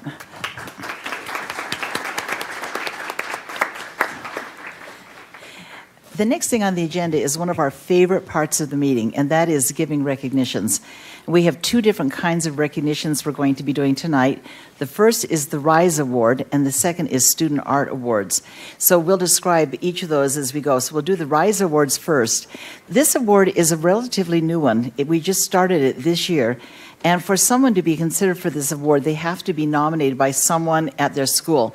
It can be a custodian, it can be a teacher, it can be a lunch worker, it can be a bus driver, it can be anyone who is at the school and who works with children. And I don't know what the number is today, but as of December, we'd had 495, we're up to 599 recommendations or nominations. That's how many people are doing something amazing and wonderful for the district. So RISE stands for Remarkable, Inspiring, Selfless, and Encouraging. And so as we do each of these awards, we'd like to invite the person who is being honored to come up here and stand right in front so you can all see them. And then we will read the tribute to them and stay standing until all of them are here. Is that the way we're doing it this time? And have the nominator, if they're here, come up with them. So the first one is Amy Clay, and this will be presented by Mark Clement. Thank you. Amy is being nominated by Verdon and Amberly Walker, who are parents. So come on up, Principal and Amy. Mr. and Mrs. Walker wrote, as parents of 3 visually impaired children, it is often difficult for them to fully integrate in a social setting. This is further compounded by trying to access the curriculum. Mrs. Clay went above and beyond earlier this year when she used a cart from her own house and had her son modify it to allow our daughter to be able to use her Visio book. Our daughter is young enough that she cannot carry her Visio book on her own and had to ask Mrs. Clay to carry it to her desk for her. This cart allowed her to be able to get her needed vision tools on her own and feel more like her peers. So thank you so much. And Amy, you're a good friend. I appreciate all you do. This is probably the tip of the iceberg, so thank you. Stay there. Okay, the next will be Christy Tyson, who is the school registrar at Vista Heights, and Joy Lynn will read that tribute. So come on up, Christy, and whoever nominated you and whoever from the administration might be here with you. Alice wrote, in many ways, Christy is the face of Vista Heights, and she represents the best of what we have to offer. Christy emphasizes the values associated with this award. She is remarkable, inspiring, selfless, and encouraging to all our students, their families, and staff. She works hard, giving of herself and her very own resources to support our students however she can. She is constantly identifying the needs of our students and their families, and she connects with them to the resources and rallies the troops and often takes care of their needs from her own pocket. She is the best. You didn't give me enough words.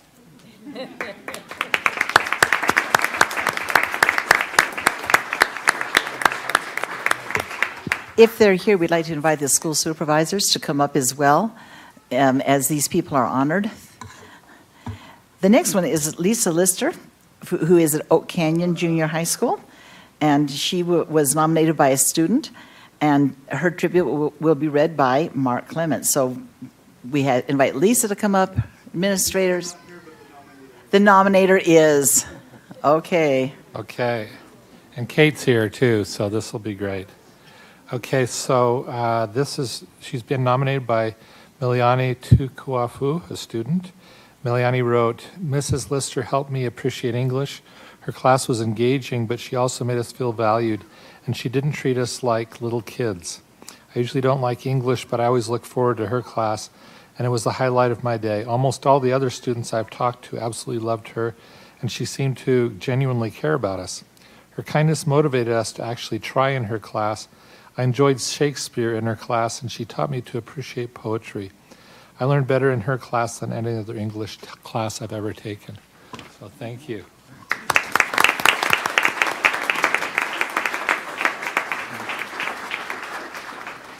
Okay, and our last one is Kara Thomas, who is a teacher at Brookhaven, and she was nominated by Lindsay Ward, who is a parent. So please come on up, and this will be read by Julie King. Lindsay wrote, Mrs. Thomas will forever hold a special place in our heart. She is the kind of teacher that takes time to really get to know each student and ensure their success. My son is a very energetic chatterbox, and instead of pointing out the negatives in his behavior, she focused on his strong points and found ways to relate to him on so many levels. She makes each day of learning fun for her class and truly cares about each student. Mrs. Thomas made all the difference in my child's learning and made an impact that will last a lifetime.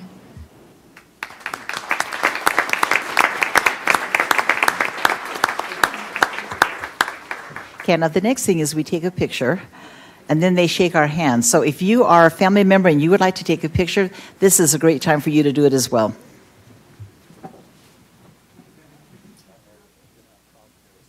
Oh, yeah, I'm going to stand behind my I'll find a window.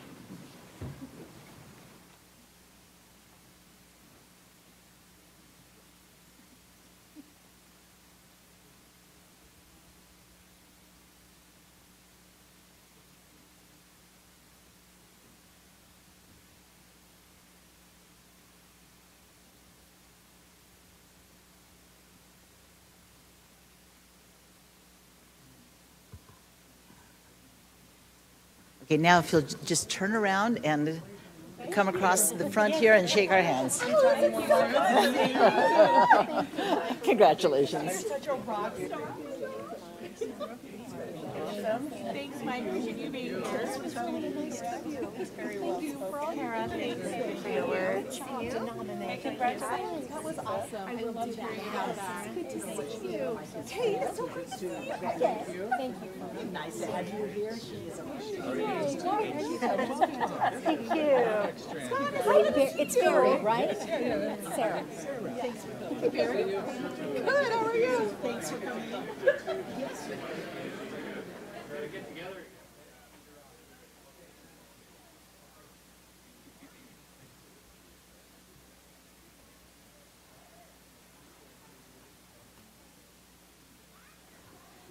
You can see why we love this part of the meeting, right? If there was anyone who came to support these people, stand up and we'll recognize you as well. And this we've already...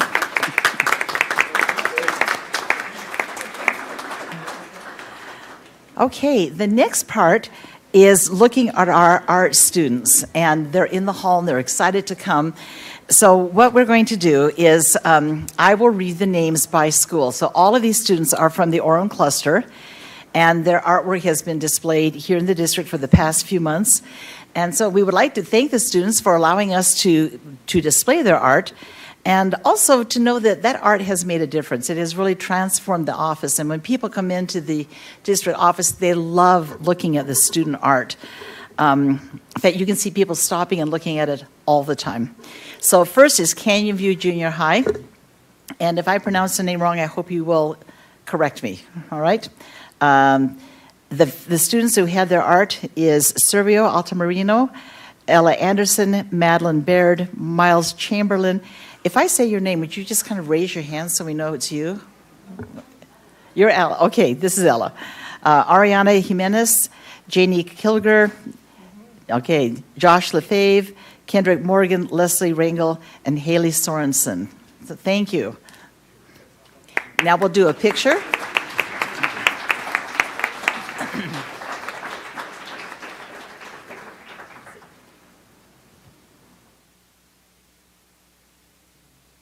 Wait.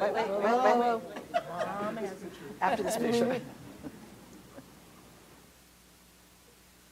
Okay.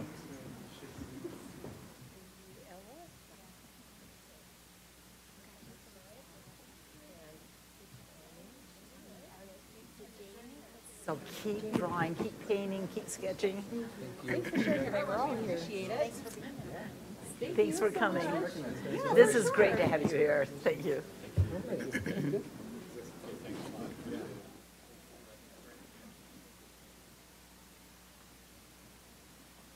Okay, next, Cascade Elementary. Come on in. Okay. Now, before I read the names, I just have to ask, I'm just curious, are any of you guys in the Chinese dual language program? Okay, you are, okay, fantastic. All right, if I read your name, or when I read your name, would you just kind of wave at the audience so they know who you are, okay? All right, from Cascade, we have Jacob Backman, Ellie Huntington, Gwen Kilger, Kate Lewis, Ivan Rodriguez, Lily Sanderson, Siona Tassini, Mason Thomas, and Hannah White.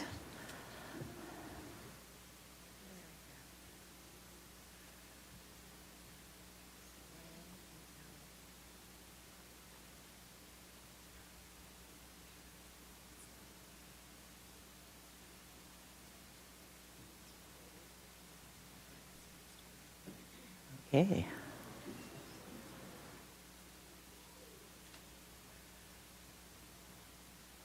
All right, now the picture. And parents, please feel free to come to the center and take a picture as well.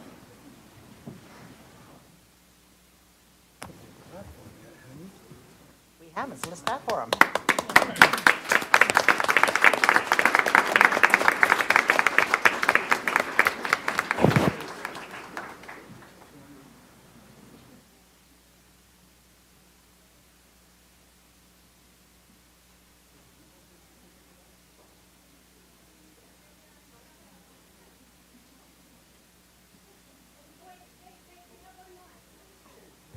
Oh, and who is this? Who did we? Good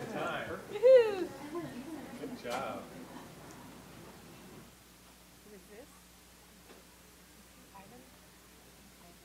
Ivan?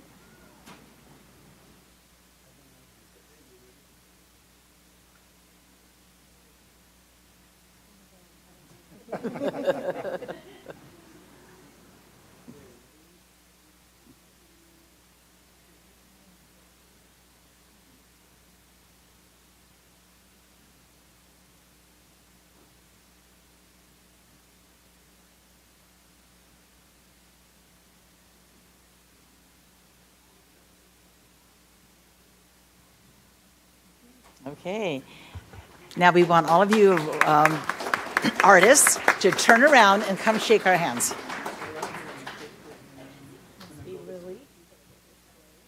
Congratulations, Lily.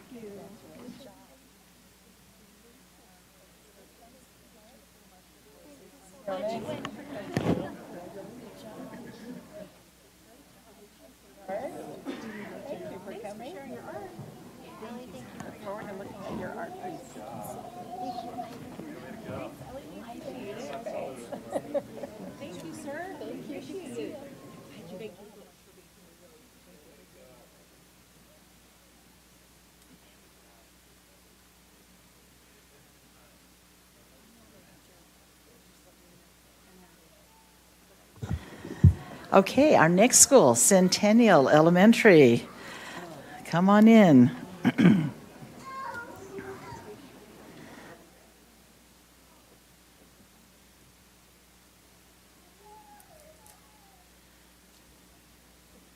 It's kind of like follow the leader, you know. Okay, Centennial. So when I read your name, just kind of wave at the audience, all right? From Centennial, we have artwork from Zaylee Brandon, Phoebe Christensen, Lucy Darnell, Olive Gunter, Nicole Hippolito, Goldie Lichty, Lou Lamont, Gilia Rasmussen, and Ivan Van Ray. Did I say it right? Ian. Oh, I'm sorry. Is Ian here? My paper said Ivan, so Ian is better. Okay, perfect. All right.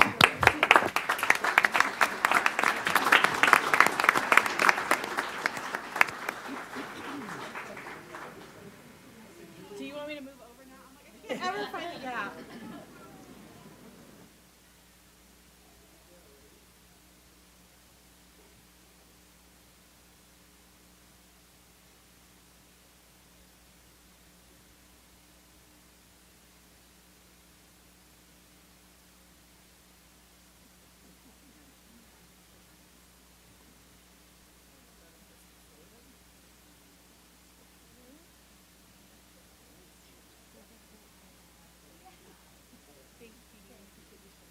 Thank you for coming. Welcome. Hi. So nice to see you. Jim Christensen. Yes.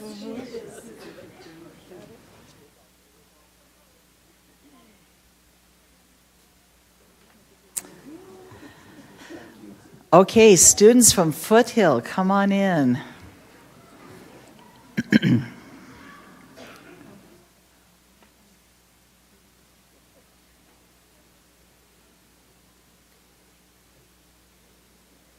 Come all the way to the center. Okay, students from Foothill who have their art here, Eddie Craddock, Anna Duncan, James Durham, and wave when I say your name so they know who you are, okay? Olivia Hicks, Aiden Hunt, Sophie Jackson, Nash Meekum, Elsie Robinson, and Oriana Taylor.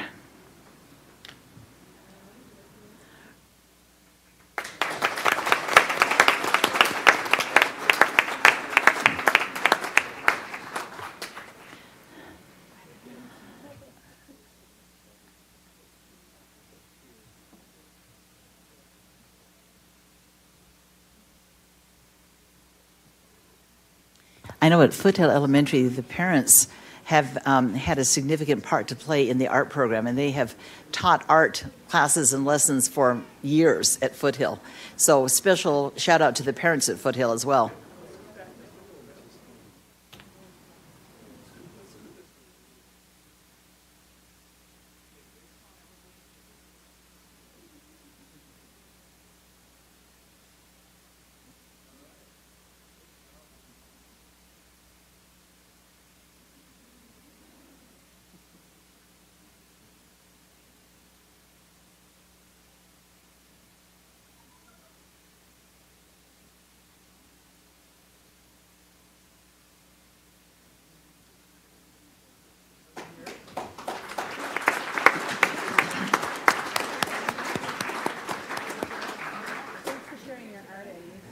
Yes, thanks for coming. Well done, thank you.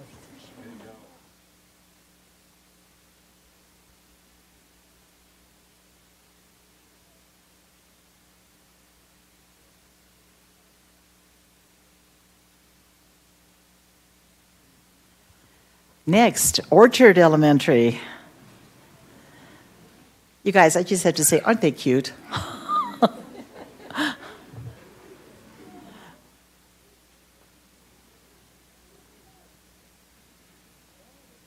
Oh, look at this. Good. Okay, I'm going to try to pronounce your name correctly. And even if I don't, will you wave to the group when I say your name?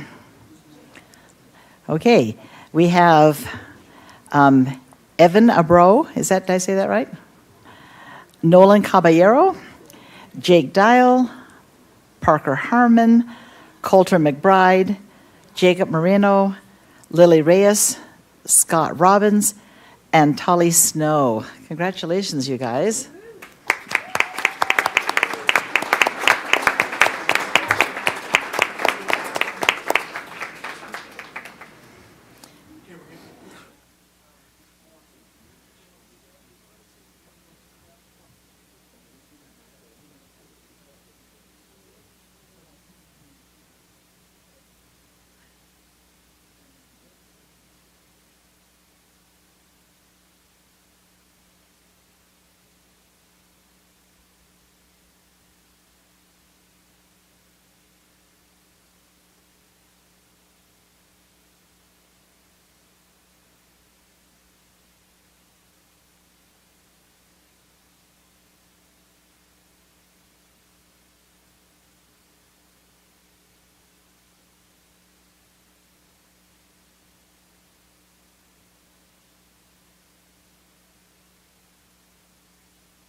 Okay, Orem High School, you're up. Come on in.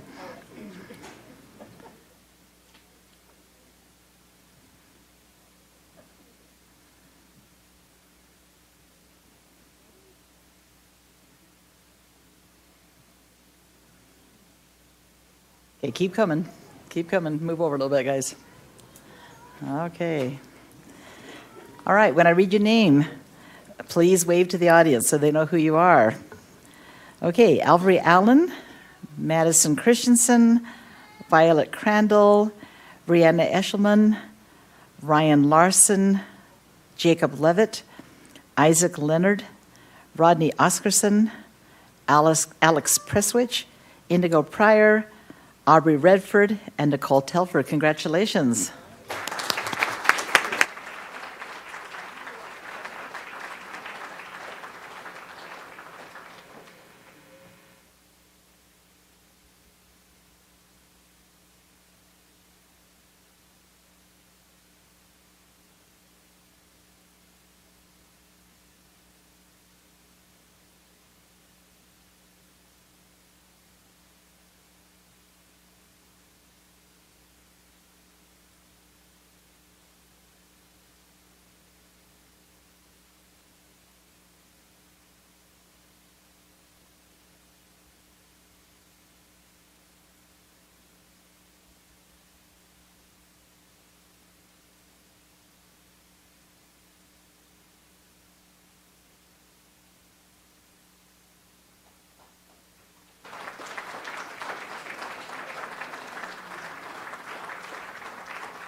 And last but not least, Sharon Elementary. Come on in.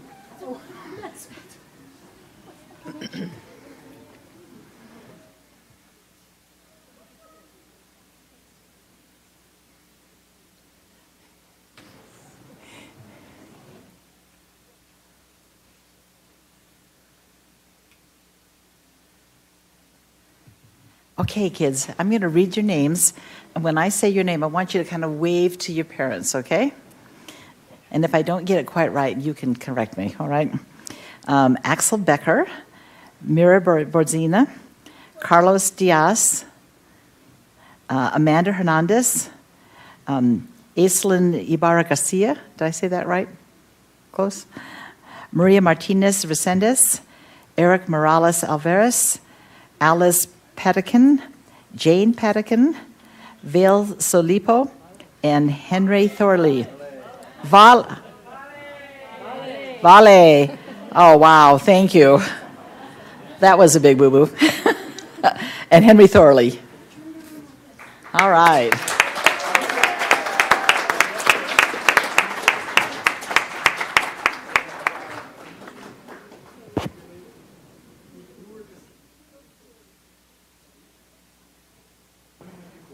Alice and Jane.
Thank you for coming. Okay, am I?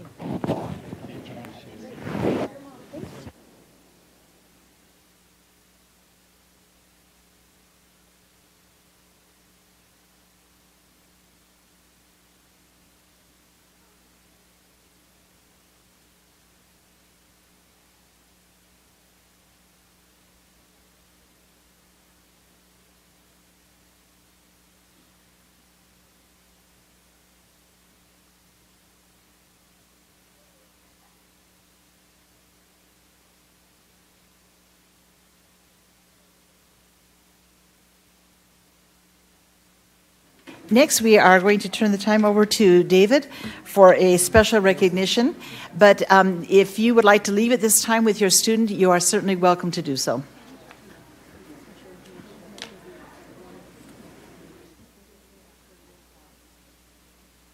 Okay, we just wanted to take a moment this evening because it is National School Board Appreciation Month.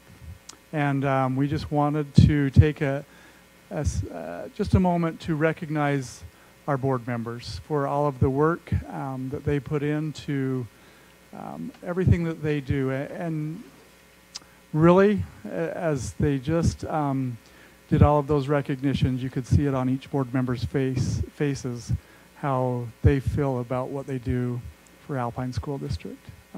It was fun to take pictures and see your faces, and that's what it's all about. So we have a short little video that we would like to present.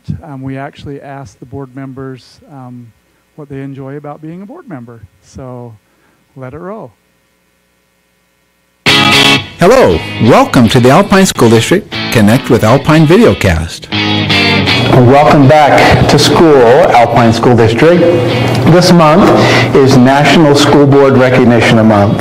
And we want to take a few moments this week to highlight our board members and the great work they do for Alpine School District. The thing I enjoy most about being a board member is that I really love working with people that care deeply about children. That's not often that you get to be around people of that high quality, and I feel a real honor to work with district leadership as well as other board members. What don't I love about being a board member? That's the first thing. I love watching kids going to schools and see them light up in classrooms. I love working with teachers and seeing the dedication and time that they take with lesson plans and teaching the kids. I love working with administrators. They inspire me. There's so many amazingly bright people. What I enjoy about being a school board member is the experience of visiting schools and seeing firsthand that next generation of parent volunteers stepping up to the challenge of improving our schools. Alpine School District believes in continuous improvement, and I just really enjoy seeing PTAs talking about enriching experiences that they're offering their schools and grappling with the challenges of student achievement and school community councils. It's just inspiring, and it gives me a great confidence in the future of our schools and of our students. Hi, I'm Joylyn Lincoln, and the thing I'm looking forward to as a new board member for Alpine School District is working with parents and teachers and administrators to ensure every student's education counts. I enjoy being a board member because we get to make the decisions that affect our teachers and our students at the local level, and it's an amazing thing to know that the decisions that we make allow them to be successful. Hi, my name is Sarah Hacken. I am so glad to be on the school board. I've been affiliated with Alpine School District as a teacher for 30 years, and now this is starting my 7th year on the board. I love being able to continue that work, working with students, working with teachers and administrators to figure out the best ways that we can support each other and that we can help our kids have a joyous time at school. As a board member, I enjoy making connections with individuals. I enjoy making connections with parents, with students, with our staff, and being a part of something that's amazing in Alpine School District. We appreciate all of our school board members, the countless hours and efforts they put into improving Alpine School District.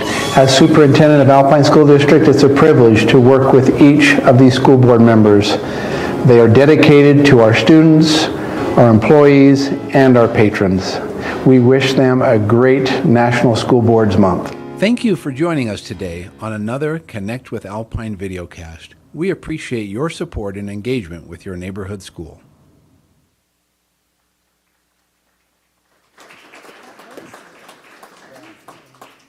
So yes, we want to recognize Easton Parkhurst. He is our videographer for Alpine School District.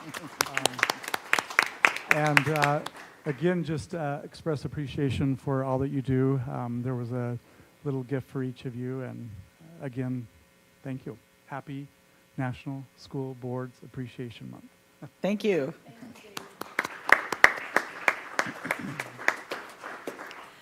Okay, now we have time for community comments, and first we'd like to recognize that some comments have been made online, and we appreciate those comments. And we only have one group comment tonight, and it's from two of our favorite PTA people. So Charissa Little and Candace Willard, come on up.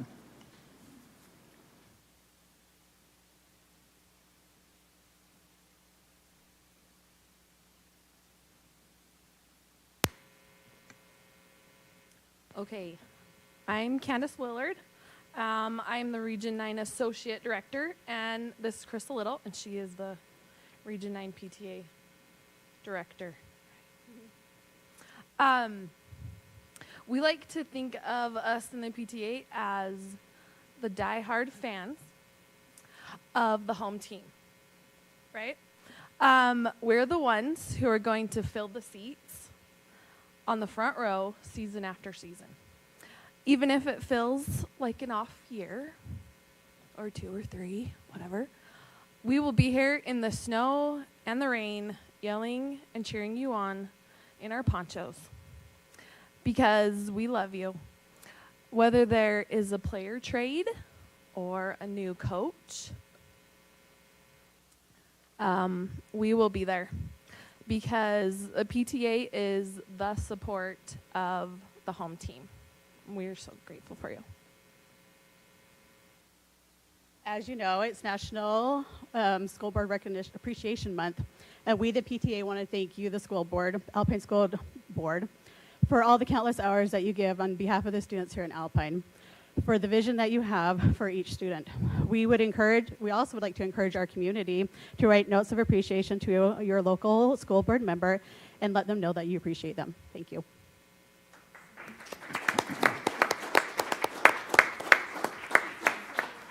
Sometimes I think it should be the other way around. Our PTA does so much at our schools. Every time you go to a PTA meeting and you look at the agenda and you see all the different events they're planning for and all the different people that are involved, it's just impressive and bordering on mind-boggling how much they really do for us. So thank you, PTA. It's a good partnership.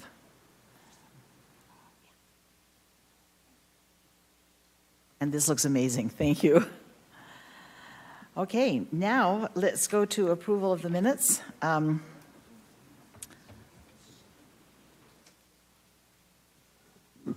right, we need a motion to approve the minutes? I move that we approve the minutes. Second. Okay, we have a motion from Julie and a second from Ada to approve the minutes. Are there any comments? Seeing none, all in favor say aye. Aye. Any opposed? Thank you, it passes. Next, Dr. Farnsworth, let's talk about claims. Thank you, President Hacken. You have received your claims for the month, and I recommend you accept them. Okay, I need a motion to accept the claims. I move that we accept the claims. I second it. It has been moved by Julie and seconded by Mark that we accept the claims. Are there any comments? Seeing none, all in favor say aye. Aye. Any opposed, say nay. Okay, the claims are accepted. Dr. Farnsworth. Yes, you have received the routine business for the month, which includes the budget summary, the Alpine Foundation Board summary, personnel hiring and releases, student trip requests, and LEA-specific licenses, and I recommend your acceptance of the routine business. Thank you. Do we have a motion to accept the routine business? I move that we accept routine business. I'll second. Okay, we have a motion by Mark and a second by Stacy to accept the routine business. Are there any comments? Seeing none, all in favor say aye. Aye. Aye. Any opposed say nay. Okay, the routine business has been accepted. We now have an action item. Dr. Farnsworth. Yes, this action item is Resolution 2023-001, authorizing the appointment of Alpine School District representatives to a city taxing entity committees for redevelopment issues. And I recommend your approval of the resolution. Okay, do I have a motion? I move that we accept the action item resolution 2023-001, authorizing the appointment of ASD representatives to city taxing entity committees for redevelopment issues. Thank you. Do we have a second? Second. And starting with Sarah, any comments? Go ahead. Oh, I just thought it might be appropriate if we asked our business administrator to kind of explain this for our public. Happy to. Some cities convene what's called a taxing entity committee. That taxing entity committee is comprised of representatives from taxing entities. There are 8 members of those committees, 2 from the school district, which is what this resolution does, 2 from the county, 2 from the city, 1 from the state board representing the basic tax levy on all property owners in the state, and then 1 from the remaining taxing entities. So that's the composition. And they review redevelopment projects, extensions, redevelopment budgets, et cetera, and vote to represent their taxing entity, the way that taxing entity directs those votes. So that's what they do. We have a meeting coming up here on the 17th of January, which is why this resolution was both timely and needed. And perhaps we should, as a point of information, note that our member from the school board who will be on that committee is Julie King. Are there any other comments or questions? Along with Rob Smith. Along our with Rob business Smith. Administrator. Yeah, thank you. Those are the 2. Seeing no more questions, all in favor say aye. Aye. And any opposed say nay. Okay, the resolution passes. Congratulations, Rob and Julie. Okay, we have 2 discussion or action items. Or condolences. More meetings to go to. Yahoo. Okay, we have 2 discussion action items. Dr. Farnsworth. Thank you, President Hacken. Appreciate Craig Brinkerhoff, who's on the senior leadership team, as our Executive Director of Legal Services. And we have the first discussion action item is an update of Policy 6040, student advancement and/or retention, and I recommend your approval of that action item. Okay, do we have a motion for Policy 6040? I move that we approve Policy 6040 with the following change, that in the statement of policy, we add after the word teachers and administration only, and then at the very end, we add the sentence, discussion will be made within a reasonable amount of time. So the statement of policy will read, students are expected to progress with their age and grade level peers. Grade level advancement or retention is a decision that should be made in consultation with parents, teachers, and administration only when unique circumstances exist based on individual students' needs. Decisions will be made within a reasonable amount of time. Okay, do we have a second for that? I'll second it. All right. At this point, perhaps we should have some discussion, explanation of those changes. So, Joylyn, do you want to go ahead?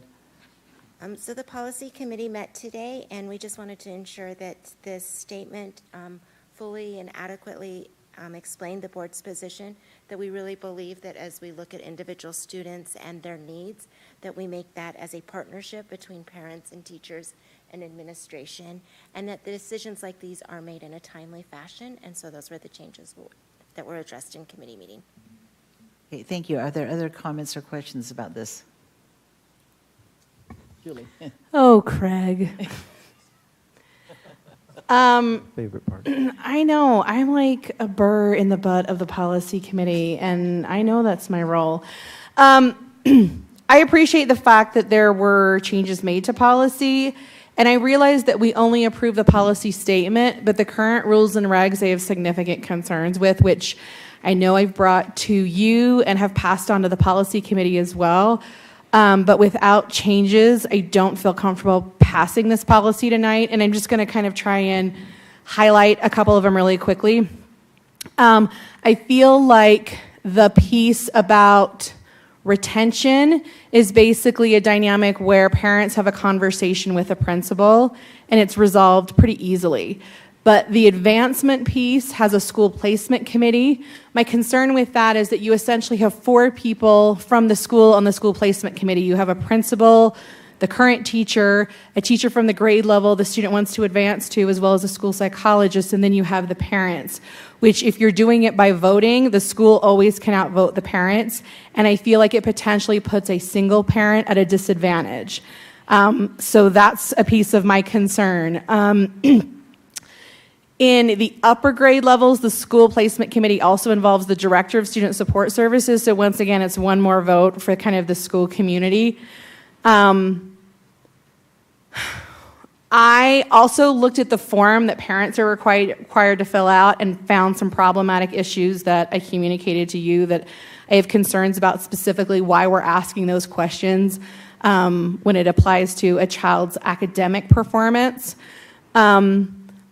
And then the last piece is, when it really comes down to is, like, there's that piece that also says that a student has to test 1.5 grade levels ahead, which I don't know where that number came from, but then also it's very common for a kid to, like, for example, test 2 grade levels ahead in reading, but maybe only 0.9 ahead in math. So how is that? So the 1.5, I'm not really sure where that determinant came from. And then the whole piece about homeschooling, and I know I've told you my own bias about this. I've had an experience twice where I have sought advancement for a child. The first time I asked for it, it was relatively easy. It was a principal and I sitting down, and I was very, very fortunate because the school psychologist actually knew my child. And it was very easy for that individual to get a fair assessment on my kid. The second time I looked for an advancement for a kid, I was told no. And I was never given a valid reason outside of, we don't do that. I feel like too often in the district, we do things that are convenient, that are not necessarily fitting the best needs of the student or honoring. I realize that we need to reasonably accommodate. I don't want to make it harder to reasonably accommodate a kid. I feel like this is not something that happens to the point of, like, as we talked about policy earlier today in the study session, do we need to develop this district-wide? Is it enough of an issue? I've just had personal experience with this, and I want to make it so that we don't make it any harder. We don't present any additional obstacles for parents to have to overcome. The homeschooling piece, I hate with my inner core, because we are not asking any other student to do a level of assessment for basically, like when a kid comes from a charter school, when a kid comes from a district school somewhere else or from out of state, we don't ask them for assessments to determine their grade level. I feel like we have sometimes not had a great relationship with homeschool parents and the homeschool community. I know that in talking to some board members that there are desires to look at the rules and regulation and take some of that feedback and make alterations. I am not comfortable passing a policy where those alterations have not been taken, which is going to come as no surprise to you or any of the people sitting next to me. Thanks. First of all, we actually appreciate your feedback, so thank you for what you've given us to work with.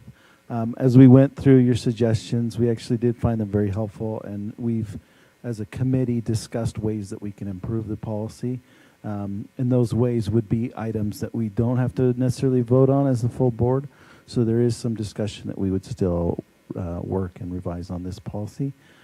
We did feel comfortable with the statement, however, in coming to a vote for the full board. So that's what we've decided to do, is that we would present it to the full board for the statement piece, and then we would go back as a policy committee and address a lot of your questions as a committee and try and fix those as we go. So that's kind of where we landed, and we decided that we'd still present it for a vote today. But we did appreciate your input. The homeschool policy, for example, is a separate policy. And part of the reason that this policy came to light was to try and have it mirror the homeschool policy so they weren't in conflict with one another. So one of the things that we are looking at doing is referring and linking to the homeschool policy and then adjusting the homeschool policy as needed in its policy as its own thing, right? And we would make the changes and fixes there. And so we would take the language out of this and rather fix the policy, the homeschool policy on its own. We did look also at the 1.5 thing. You're correct, that's not part of statute. So one of the things we've discussed is just that was put in there as an example. And so we discussed, well, maybe that's not the best example. And maybe we can come up with a better example, or we just remove the example and stick to just the state, the statute language for that section. So again, we really appreciated the input that was given to us. I don't know if any of the other committee members want to weigh in on some of those things that we've been thinking about to make changes in committee. One point of clarification. I'm sorry, I didn't get permission. Go ahead. One point of clarification is that when the committee meets, it's not a vote that is taken. It's not everybody raise your hand if it should happen or not. It's a discussion and a consensus movement without a vote. So the opportunity or the appearance that the parents could be outvoted is incorrect. So then how do you determine the placement committee's recommendation when there may be disagreement on the committee? Because you're saying it's a discussion, but if there are 6 people on a committee and it's a 3 and 3 or a 4 and 2, like, how do you resolve that going forward if there's not a vote taken? No, that's a great question, because you bring up a good point. Like, at what point is the scale tipped, right? And there's not formal direction in the policy that says this is how it's done.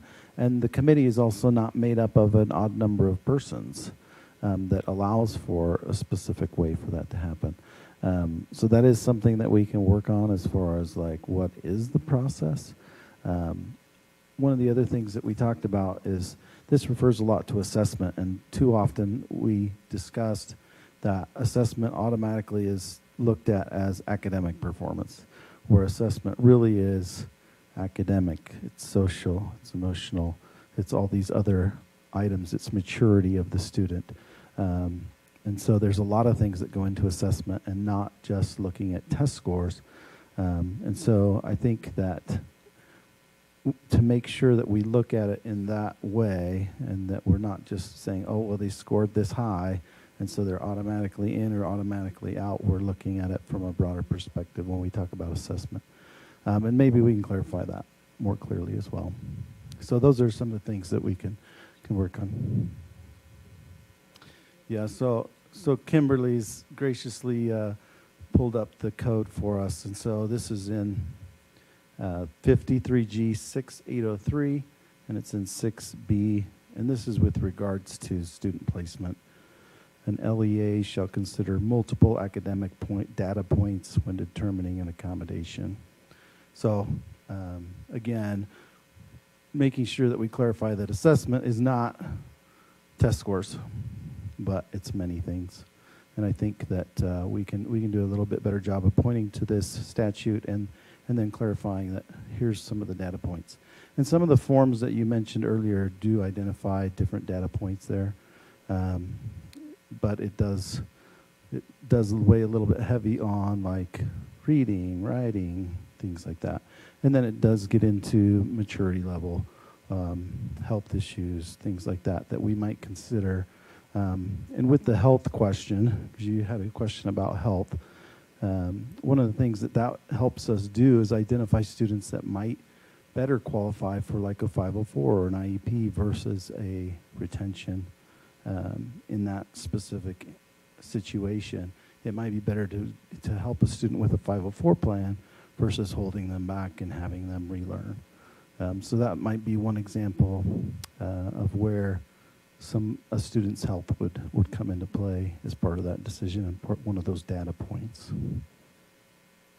I think it would be helpful to clarify that most of the committees operate off of the principle of consensus.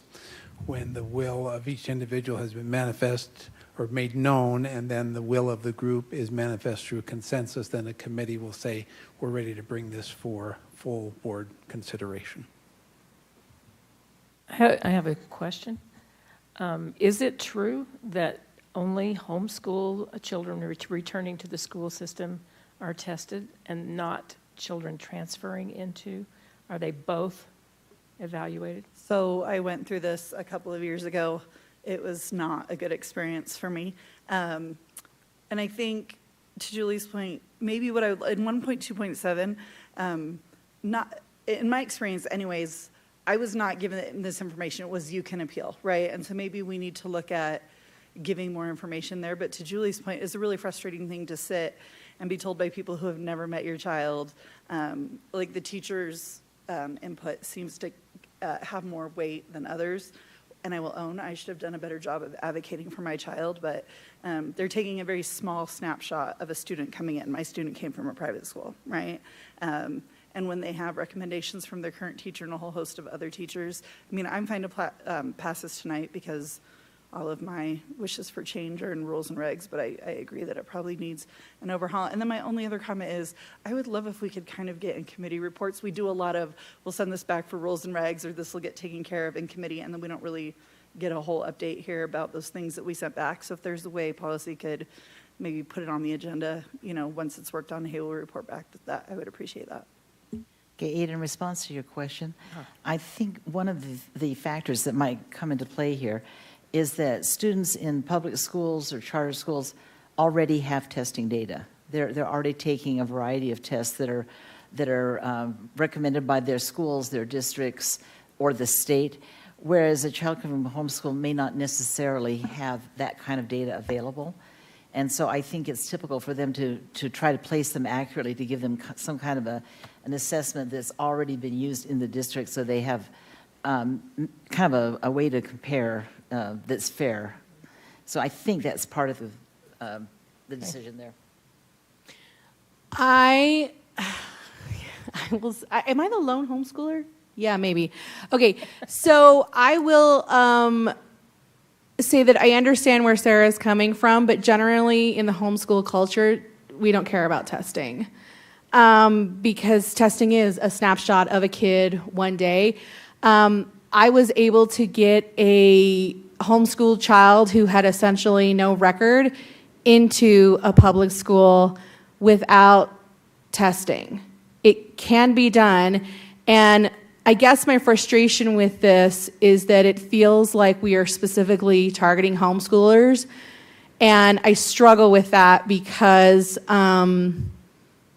we have kids who struggle in our schools, in our public schools, in charter schools, and I just don't like that piece that treats homeschoolers differently. I get that we can, and we do test, right? Like PEEP and KEEP and all those other things that we do test everyone. But when this policy specifically states that like it has to go through assessment, I don't love that. I feel like there's an assumption that those kids are not going to meet grade level standards. And I would also argue that assessments are a little bit tough because there is generally, in the homeschooling community, not a focus on testing.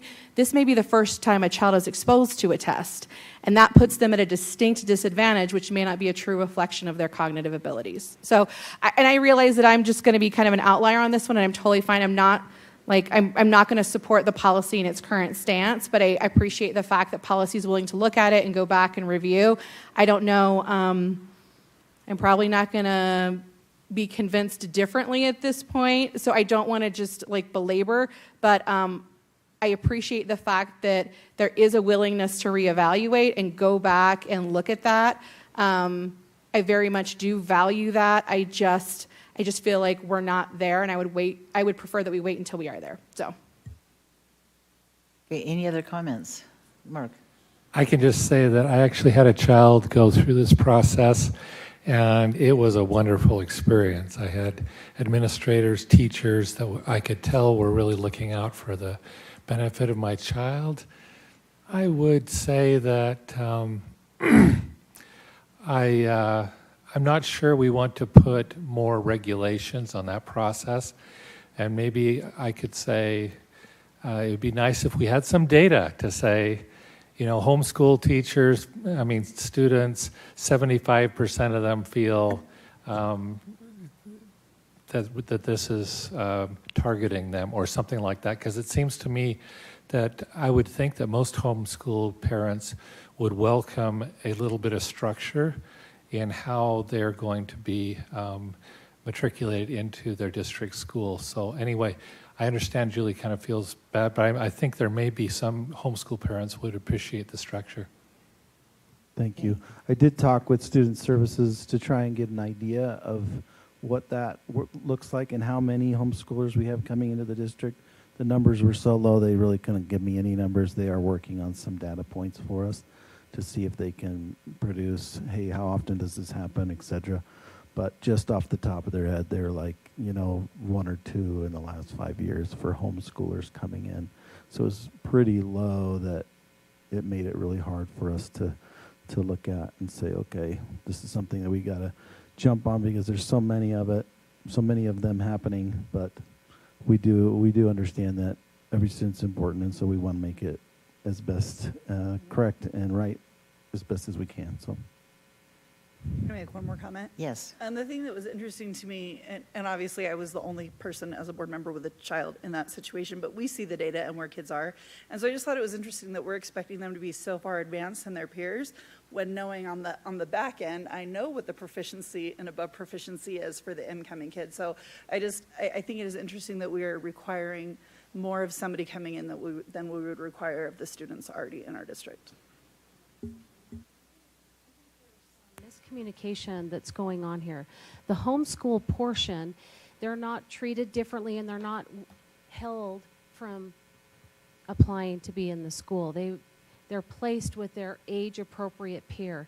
There is a 30-day process that schools would go through to say, now parent, if you wanted them in a different, either higher than their age peer, or you want to bring them in a lower, for example, it's possible that we could have a family that says, my 13-year-old, I want them to go back to 5th grade, or my 14-year-old, I want them to go back to 6th grade. Though there's a 30-day window that is outlined in 6048 homeschool policy. It was also outlined here, but there were some corrections made in policy to say, let's just link them to the homeschool policy. But there is a window of data collection to say, if we need to make adjustment after that 30-day of data collecting, now that we have a child in, that we can gauge more appropriately, if we can continue to meet with that parent to say, you know what, your son or daughter is highly advanced, and so therefore we're going to move them above their grade performing age peer, then we would do that. But that's all that's saying. We're not saying you can't come to our school until you've gone through a battery of tests. I want to make sure that that's reflected accurately, because we love that homeschool students are wanting to take and participate in public school. That's wonderful. And their first day of class is when they come and register. We're not trying to keep them out for I just want to make that part clear. And then that grade level and a half.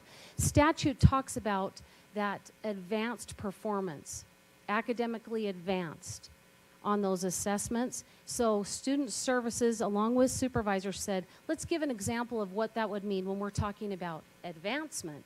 So not a homeschool student coming in, but if I want my child to skip the 2nd grade to go into 3rd grade, they're saying they would need to perform about a grade and a half level higher than their age-appropriate peers so that we can say, yeah, they're ready to go.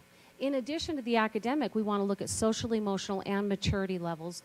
Those are the clarifications. I think as we're talking about this, we're putting everything into one, and it really is. We look at certain data points when it comes to retention, advancement, and then also placing students from homeschool into the public school system. I'll just end with this. This is actually from the homeschool policy, which is not what we're talking about today. But because it's related and we're linking to it, so these policies do interact. So I just want to read this section. This is 1.4 from the homeschool policy. So it says, when a student who has been enrolled in homeschool full-time transfers to a public school, the school shall place the student in the grade level, classes, or courses that the student's parent, in consultation with school administration, determine are appropriate based on the assessment of the student's academic performance. So that's what the homeschool policy currently says.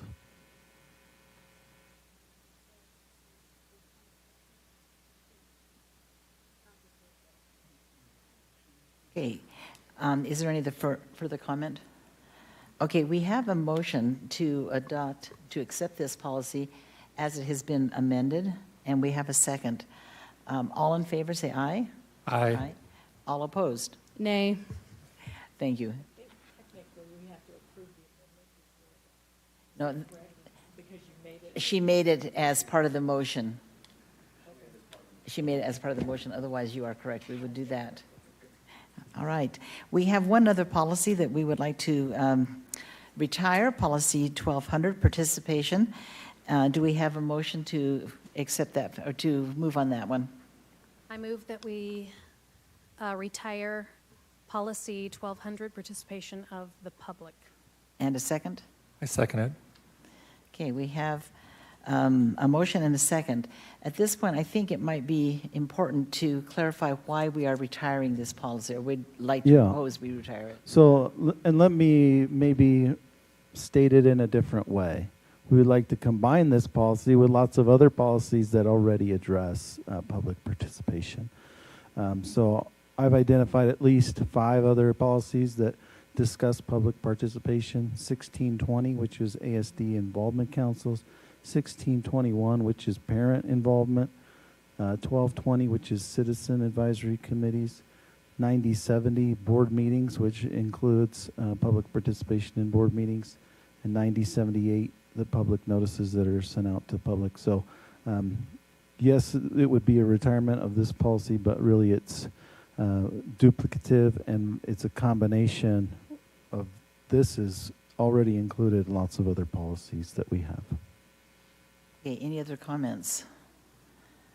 So thank you for that clarification, that this is not a rejection of public participation, but is merely retiring this policy because it has been reinforced in several other policies quite vigorously. Okay, we have a motion and a second. This is a motion by Sarah, second by Mark. All in favor of retiring policy 1200, participation of the public, say aye. Aye. Any opposed? Okay, it passes. Thank you.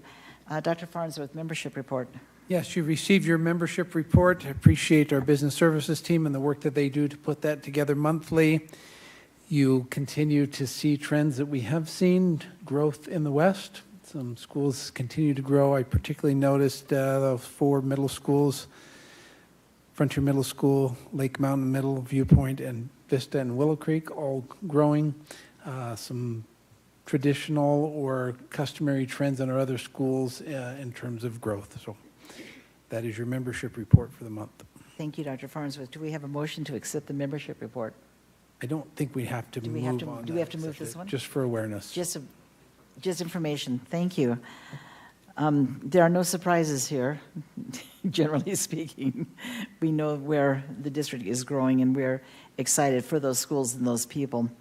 At this point, we have an opportunity to hear from board members and superintendent reports or information items. So board members who would like to give us a report, now is a good chance to do that. The public needs to know, however, that we as a board have just attended a conference together, and we spent an hour and 20 minutes in study session giving reports and discussing things that we learned and things that we would like to pursue from the conference. So at this point, any comments or that you would like to bring forward?